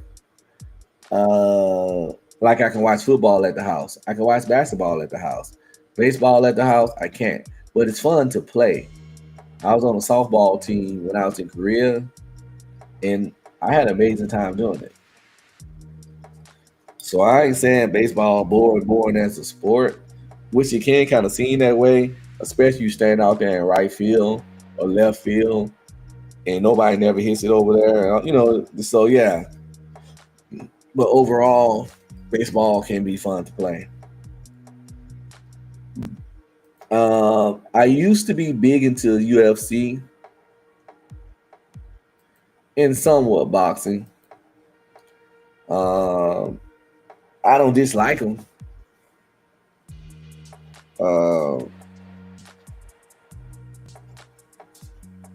If I can catch a good boxing match, I'm fuck with it. Yeah, if it just depends on who fighting. I definitely watched the Crawford and Canelo fight, and it went pretty much like I predicted. Uh, there was a lot of mad people out there, especially out here in Texas. You know, when it comes to boxing, it get real racial out here in Texas. When it's a brother fighting one of their great Mexican hypes. You know, they got some guys they really believe in. Like they really believed in Canelo. When Mayweather beat him up back in the day, I was in El Paso at the time, a border town, at this strip club called Red Parrot. And I went up there because on Thursday they had $3 tequila and Tecate night. And Tecate is a Mexican beer. It's not bad. And they give you a shot of tequila, $3 for either one or both. So I'm like, damn, I get a shot of tequila. It wasn't the best shit. It probably was that Jose Cuervo shit. But back then, I could stomach it. These days, I'll throw up if I drink some Jose. It's shit disgusting. My palate has become quite more sophisticated than sipping upon the Jose. So I was up there watching the thing, and everybody was hyped at first. And then, Mayweather had this thing where he used to always fight Hispanic cats, Mexican cats on their Independence Day, on Cinco de Mayo. So he was so disrespectful and just a little jerk. That's just Mayweather. That's what he do. He like, I was set to fight up on this day because he just want to beat them up on their Independence Day, on the day they supposed to be happy about. This petty nigga trying to bring their spirits down. So it's like May the 5th or some shit. Whatever Cinco de Mayo is, I don't know, right? I think it's May 5th. I'm in the club. It was Mayweather versus Canelo. Matter of fact, Mayweather kept beating up so many Hispanic guys on May the 5th. At one point, they was calling him the Mex Terminator. Fucked up name. Pretty funny though. So yeah, his fight started off good. It was going. By the 5th or 6th round, I saw motherfuckers' head drop. They were staring in their lap. They was looking in the bottom of their tequila glasses like this, because Mayweather was hitting that boy everywhere but under the feet.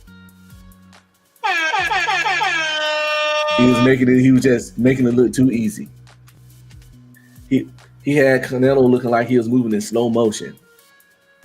It was like when the old boy tried to punch Peter Parker, when Flash tried to punch Peter and his hand went by him, but Peter could see things so fast, the hand was going in slow motion. Peter was like,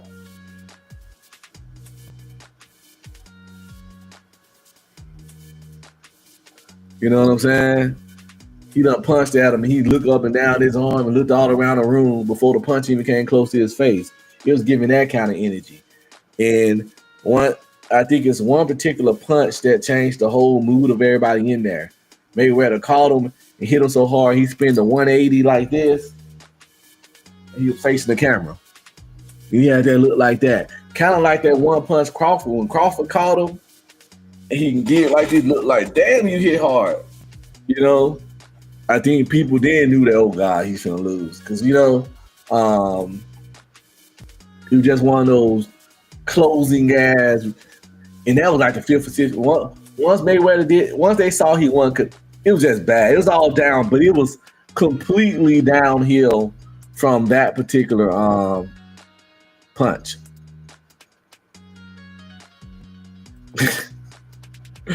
Hey, Doug says, yeah, that fight I won a $500 bet from my older brother. He was mad and barely gave me the $500. Hey, they don't like to pay up, man. They don't like to pay up. But let you lose, they want their money like that. They want their money expeditiously.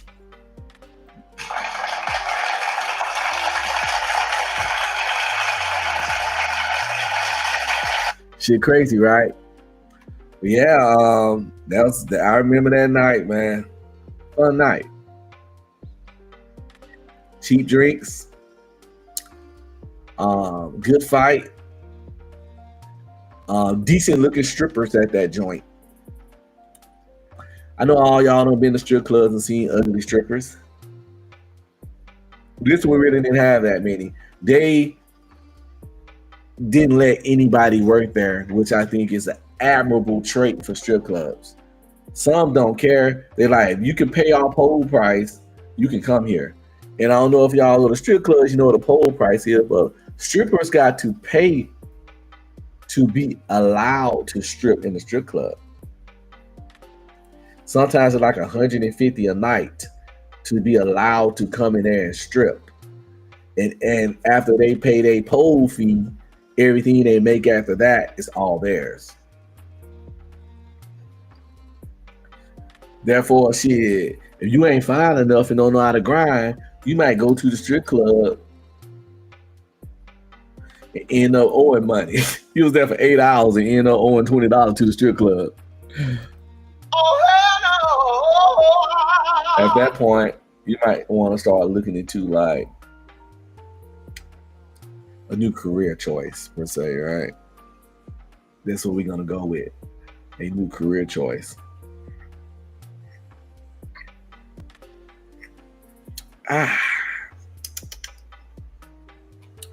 yeah, so I don't know if all strip clubs do that, but in the ones in cities where they have no problem finding girls that want to work there, where they actually do interviews and they would turn down girls working there because they got too many, they got enough traction to do a pole price. Because day club is the hot spot. It's the one that pack. It's where all the truckers come to spend money. Yeah, you want to get up in here. It's a line to get in here. But you know, you make the cut. You pay your pole thing. You can be here. But we don't. It's no problem to fill your spot type shit. So yeah, strippers got pole. They got to pay their pole price, man. But like I said, once that pole price paid, the money go to them.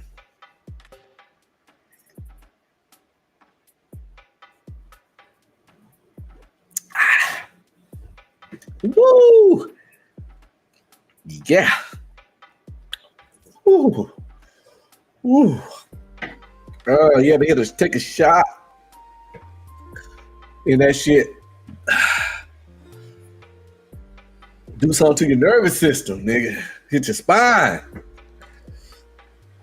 Whoa. My eye hardening up. Whew. Oh. That's some tequila right there. Touch your soul. Uh-huh. You got there? Woo. Yeah, that's the unk shit right there. When you good, you know you're getting old when a good shot of tequila got you making them many sound effects. Emotional damage. Man, let me tell you something. Let me tell y'all, little young punks, if you're a young punk out there, what it is about getting old, man. Getting old. Raise your arms too high over your head to read something, you might catch a cramp in this whole side of your body. Getting old. Yawn, nigga. If you yawn, too hard, blam, cramp in your neck, in your jaw. And again, another side of your body, because you done overextended yourself, yawning.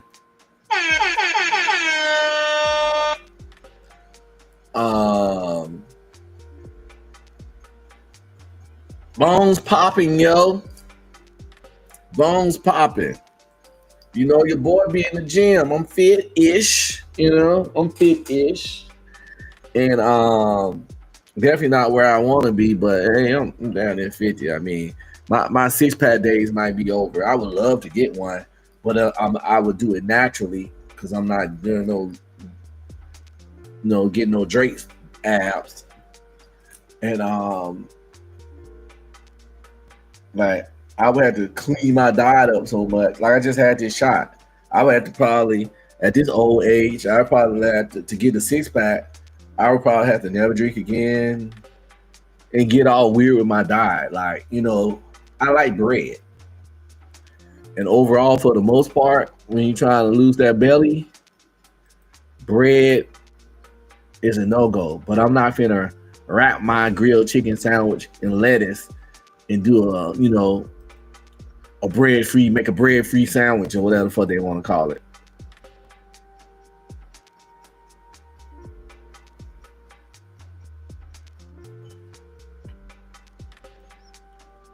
Ooh. So yeah.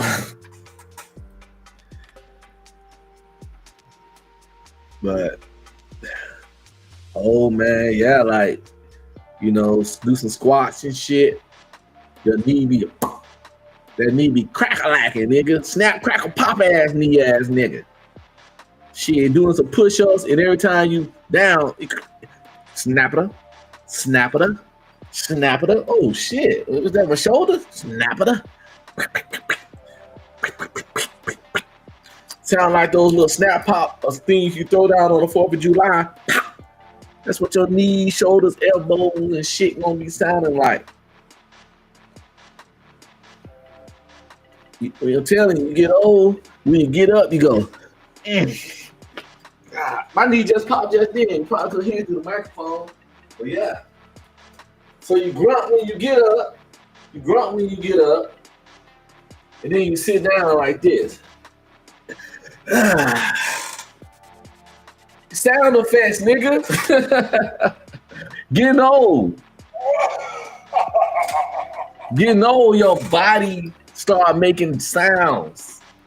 Your goddamn knee popping, your knee cracking. You're grunting when you get up. You're grunting when you sit down. You turn to a goddamn soundboard. When you get old, nigga, you turn to a living fucking soundboard, man. Your body either gonna make sounds or sounds just gonna come out of your mouth involuntarily because your shit just hurt. And like I said, you sit back. Damn, did I just do that? You get up, sit down, all that shit, and then the crackle-lacking, snap, crackle, pop with your joints, and sometimes, nigga, because when you get older, your digestive system get weird. Stuff that you can handle, you can't handle no more. So you're gonna have strange stomach rumblings. Strange. Whoa, what? Shit, you know, shit. You used to be able to eat milk, drink milk, eat cereal. Get to a certain age, you magically done became lactose intolerant. So your stomach always on some flipper, flapper, flapper, flopper, flopper, flopper, flopper, flopper. Shut up, stomach. Flipper, flopper, flopper, flopper, flopper. Oh Lord, not now. Oh, and when you get old, you get gassy. Like I said, you turn to a soundboard. Your joints gonna crack. You're gonna grunt and moan when you get up and sit down. Your stomach gonna be talking to you, and your ass gonna be screaming at you. The older you get, the gassier you get. And yeah, I mean, it is what it is. You know, the older you get old, your joints cracking, you make it all. We got weird noises going on and weird smells coming out of you. You just get weirder. Oh shit! I mean, you can take care of yourself, be healthy, be fit, but time is time. Some of these things ain't gonna fit. All these things ain't gonna affect you. It's gonna affect you at certain shit. Man, my shoulder hurt all the time. I don't even know why. I done had an X-ray looked at, man. It's done. My left shoulder is done skis, bro. It's over. It's a wrap. But like I said, I've been here 47 years, so I'm okay with that. You know,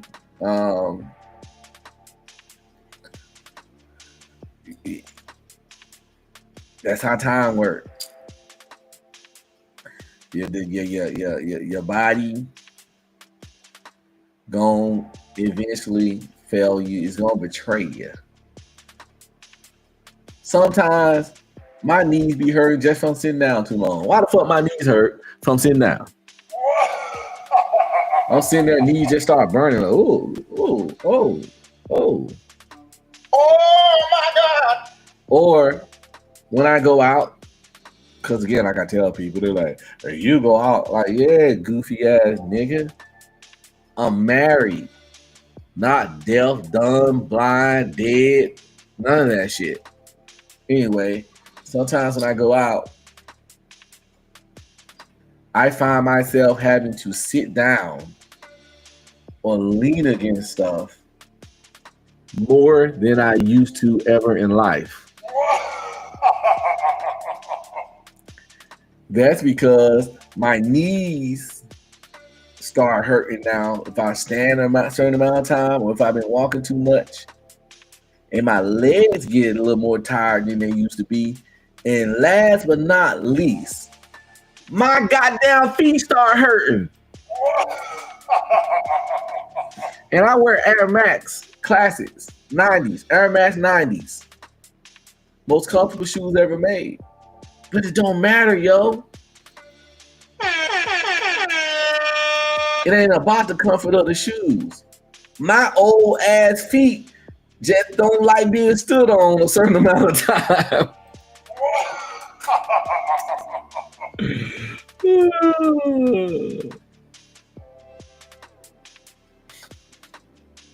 God. Hey, Dub says, haha, first time ever, I just let out a fart. I let a fart out, and my grandson had to be walking by. And he said, uh-oh, and ran away and came back with a roll of tissue.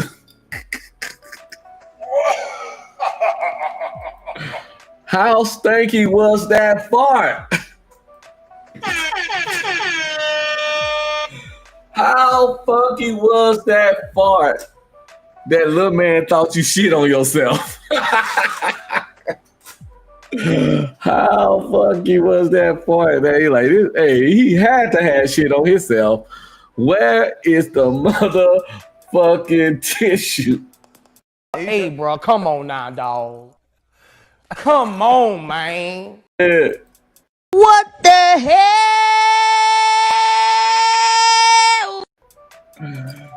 Little man smelled that shit. He was like, oh.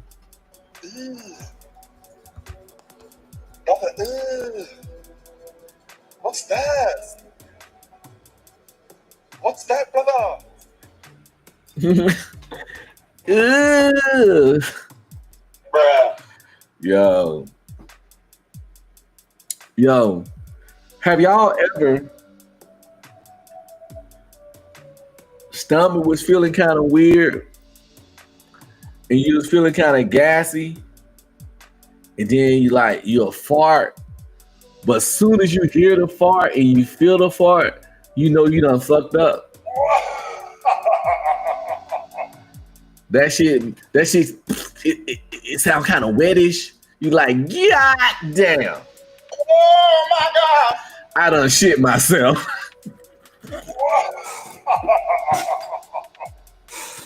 Yo, worst shit ever. And don't let it happen when you're in public. You got a long, stiff, dookie booty, moist booty walk. You know, you might have to like go in the public bathroom, wipe your ass, take the drawers off, throw them hoes away, and free ball for where you at, man.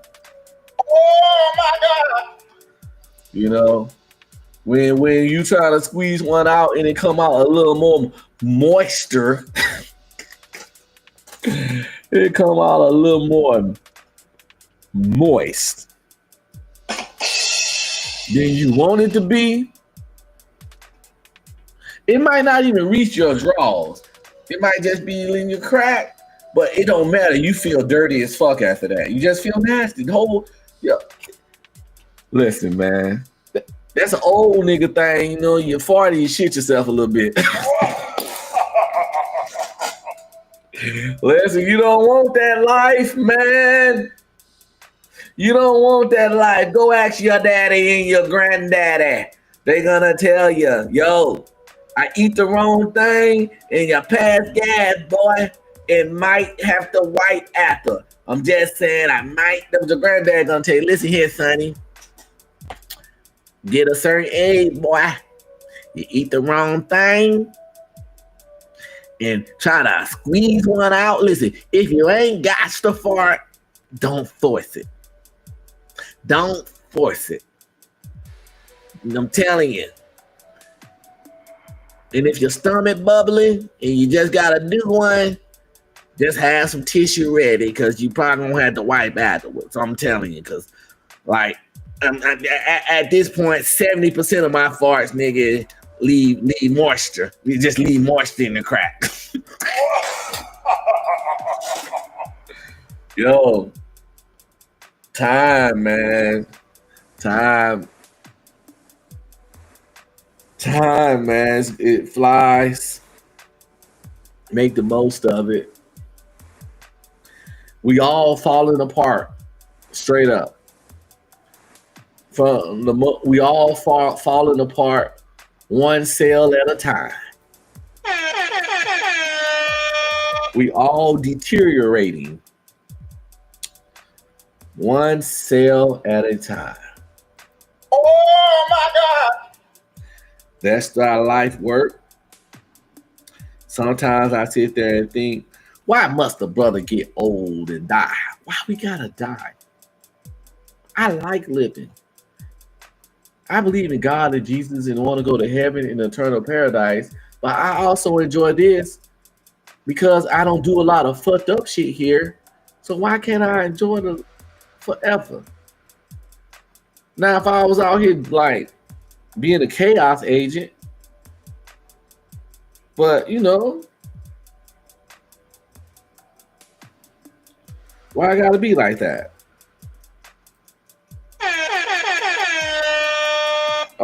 I was gonna do a show, and I probably still is.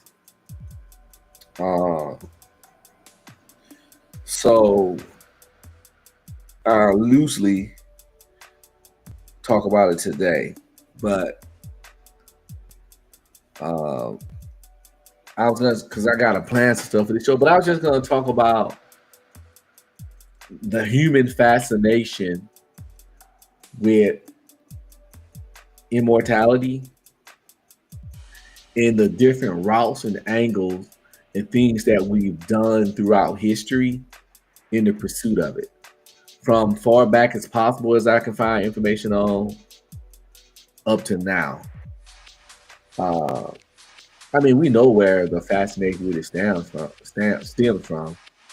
Like, as you get older, your own mortality is staring you in the mirror every day, and it's scary. You know, you don't want to die and not be with your loved one. You don't want to die and have your loved ones suffer and hurt because you're gone. Like, one of the things for me, which I know I can't avoid unless a tragedy happened, and God forbids that happen, is I'm gonna die before my daughter. I'm 47, she's 10 for Christ's sake.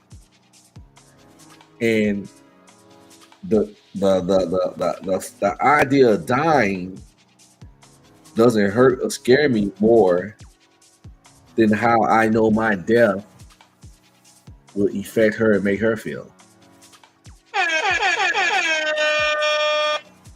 So I would prefer to live forever just so my daughter don't have to deal with my death, and not so for my sake.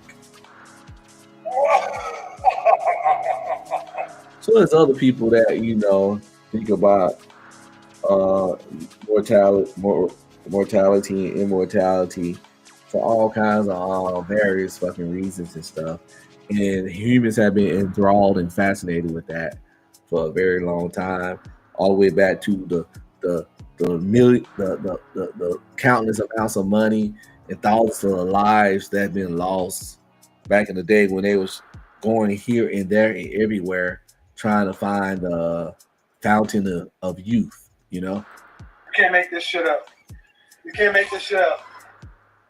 So yeah, I will definitely do some research and set up a show, but about you know, the quest for immortality, a history of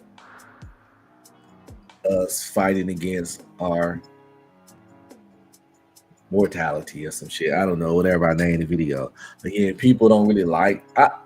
If you go look at my content, I do talk shit, but like I said, I try to be a content creator, and even if I have to review something in my creation process, I prefer it to be something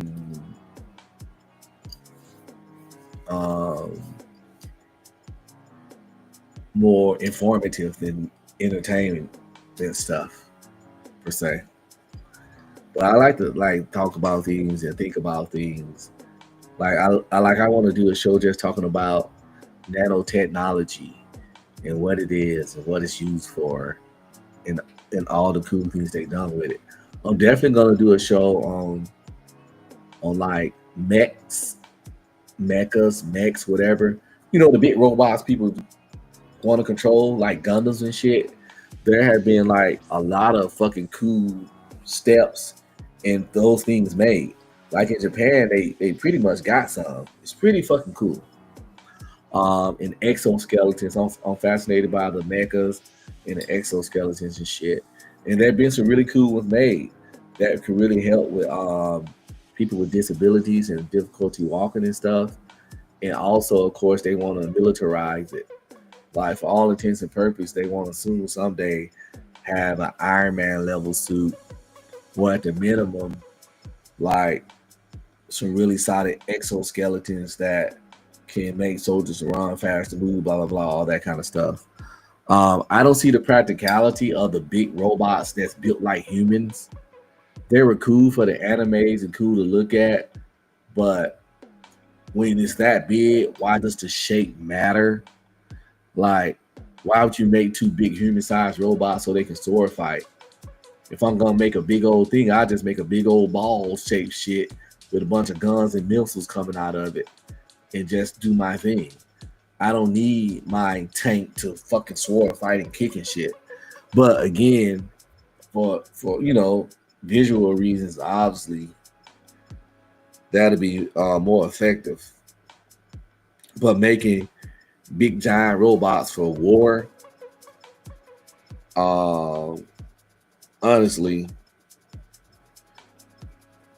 make no sense unless you just want to build one because, like I said, you grew up watching that shit and you think it's cool. You know, I get it. Okay, I grew up off Voltron. Voltron, being Power Rangers, you know, so I get it. Then of course Gundam, the big fighting mecha robot shits is they cool, they badass. Like, who the fuck wouldn't want to pilot one? But the practicality of them is, it's mad, you know. Come on, it's like, what are we doing here?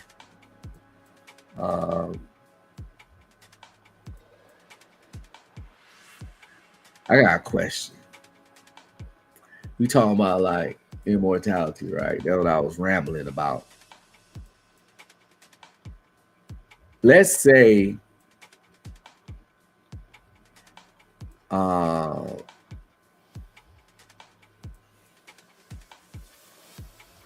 you can live forever and not age or none of that,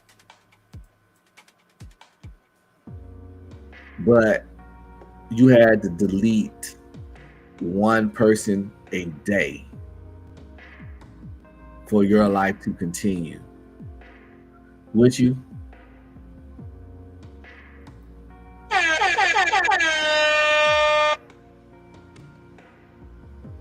for me, that seems like a lot of work. Now, there's plenty of terrible people in the world that I personally wouldn't feel guilt or remorse about taking out a little early.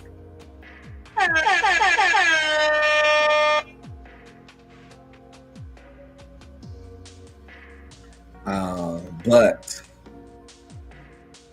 I don't know, because I wouldn't want to do it to innocent people. So I would have to find a certain type of people, and that's where it would seem like it'd be a fucking full-time, nonstop job to get the right victim for a day. Now, if I had to do one person a week, yes, that would be no problem. That's like work. And give me a time to identify fucked up target, take them out, then have the rest of the days off, then start identifying me another one and rock it like that. One person a month, light work. One person a year, fucking sweet deal. Straight up.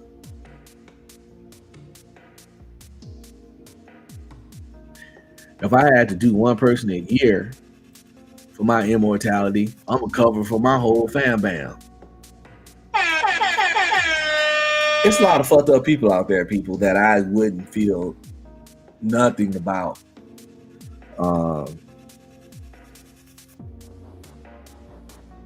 Putting on the short-term list, of life.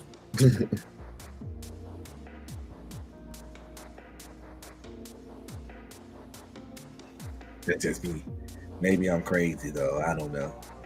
But it is demon time, so who really gives a fuck? A Dub says, "What's the story on the Iron Domes Trump was talking about? He's still going to put some around America." I haven't heard nothing about it.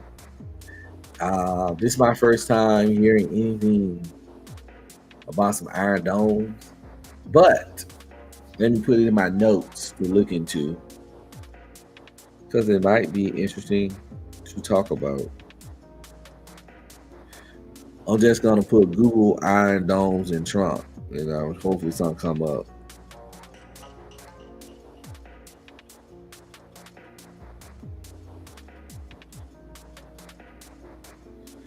I like to throw things in my notes. Some of them I make shows about. Some I don't come back to. Yeah, like I said, I be trying to think outside the box. Again, the stuff when I be on my, the stuff I just was talking about, people don't want to hear that shit. They'd rather have some people fussing and cussing. But I got stuff in my thing do a show on necromancy. Yeah. Do a show on necromancy.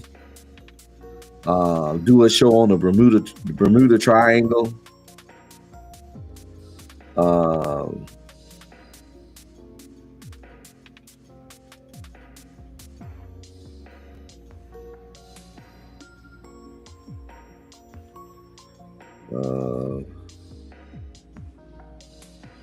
was supposed to do a Superman review. Never did it.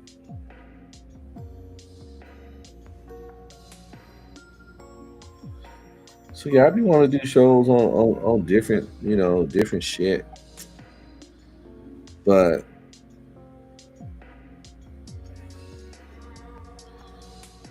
sometimes those kind of shows require a certain level of research and preparation that, like I was talking about earlier, to do some of these shows that I want to do, it requires a lot of research and preparation, and I'm hesitant to do those shows because the time right now I didn't do any research and preparation. I got up and just started yapping. It's 5 people watching, so I'm okay with that. But if I do a bunch of research and preparation, hours and a couple days a week and hours and just putting all of my shit together, and then you get the same 5 people watching, it don't feel the same. So that's what made me hesitant about doing like a show on the Bermuda Triangle, a show on necromancy, a show on nanotechnology, a show on exoskeletons or mech armors that they've been fabricating throughout the years, all that kind of stuff. I find all that stuff very intriguing, very interesting, and I could talk about it for hours. But again, I be wanting, when I do stuff like that, I be wanting to show examples of some of the stuff I'm talking about and have all my facts together, because it's not as opinion based or anecdotal as the shit I'm talking about now. So now I'm bringing real science and stuff into it. So I need that shit. But to compile all that shit, I need my research, some visuals, some dates, and blah, blah, blah. And yeah, so those shows really don't get made because I ain't gonna lie, it's because of fear. I'm not faking phony. I can admit when I let fear stifle me, and I be trying to work on it. And if you have that problem, we can do this together. But the fear is, if I put all this extra work into it, is it gonna get me more views? Is it gonna change anything? Or was it all for nothing? I could have just got up here and talked about it for those results. So that's really what it be when it comes to like doing certain topics and really like doing the most to make, because if I can't present the topic right, I'm not going to present it, because that's just how I am. I'm not going to half-ass it. So if I can't present it right, I'm not going to present it. But to present it right will take a certain level of effort that I'm afraid of doing at this point in my struggle streaming career. Yeah. Emotional damage. Yeah, I got emotional damage, man. Damn. I'm triggered and I got trauma and all the other stuff. So I wanted to watch some anime and snack on something before I call it a night. So I'm finna get on up out of here. I've been here 2.5 hours. It's been fun. I had fun. As you see, no reviews, no big events, just B streaming. B streaming, been streaming, and now B's hungry. So finna be up out of here. But I guess I'll play one of my little shitty AI songs as we get on up out of here. Yo, chat, welcome back to the stream. Be streaming on the mic. Let's get it hype. Smash that follow. Drop your emotes. Pog in the chat. Let's stem the convo. Topics on deck. We going live.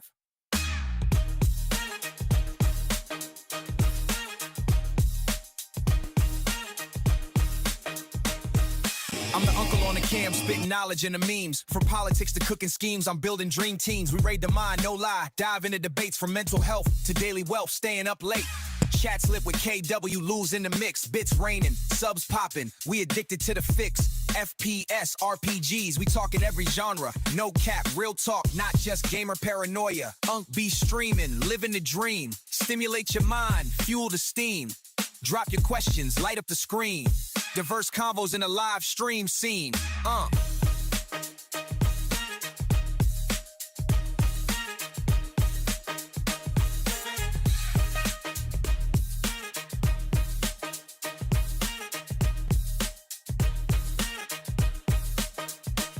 We flip topics like pages, no limits, no cages. From climate change to road rage, we engage stages. I'm breaking down myths with receipts in the chat. Sub alerts go off, communities where it's at. Pop culture, economics, we mash them up right. IQ high, vibes tight, keep the end game in sight. Emote your feels, share how you heal, it's ideal. Unc's vibe universal, that's the real deal.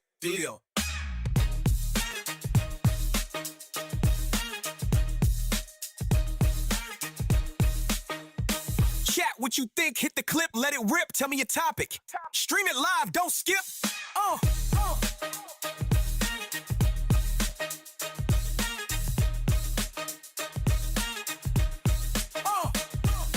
Thanks for tuning in, you know the name, Unc be streaming. Catch the next drop, live talk, always be dreaming. Follow, subscribe, hit that bell ring. Peace out, see you soon, let the hype ring.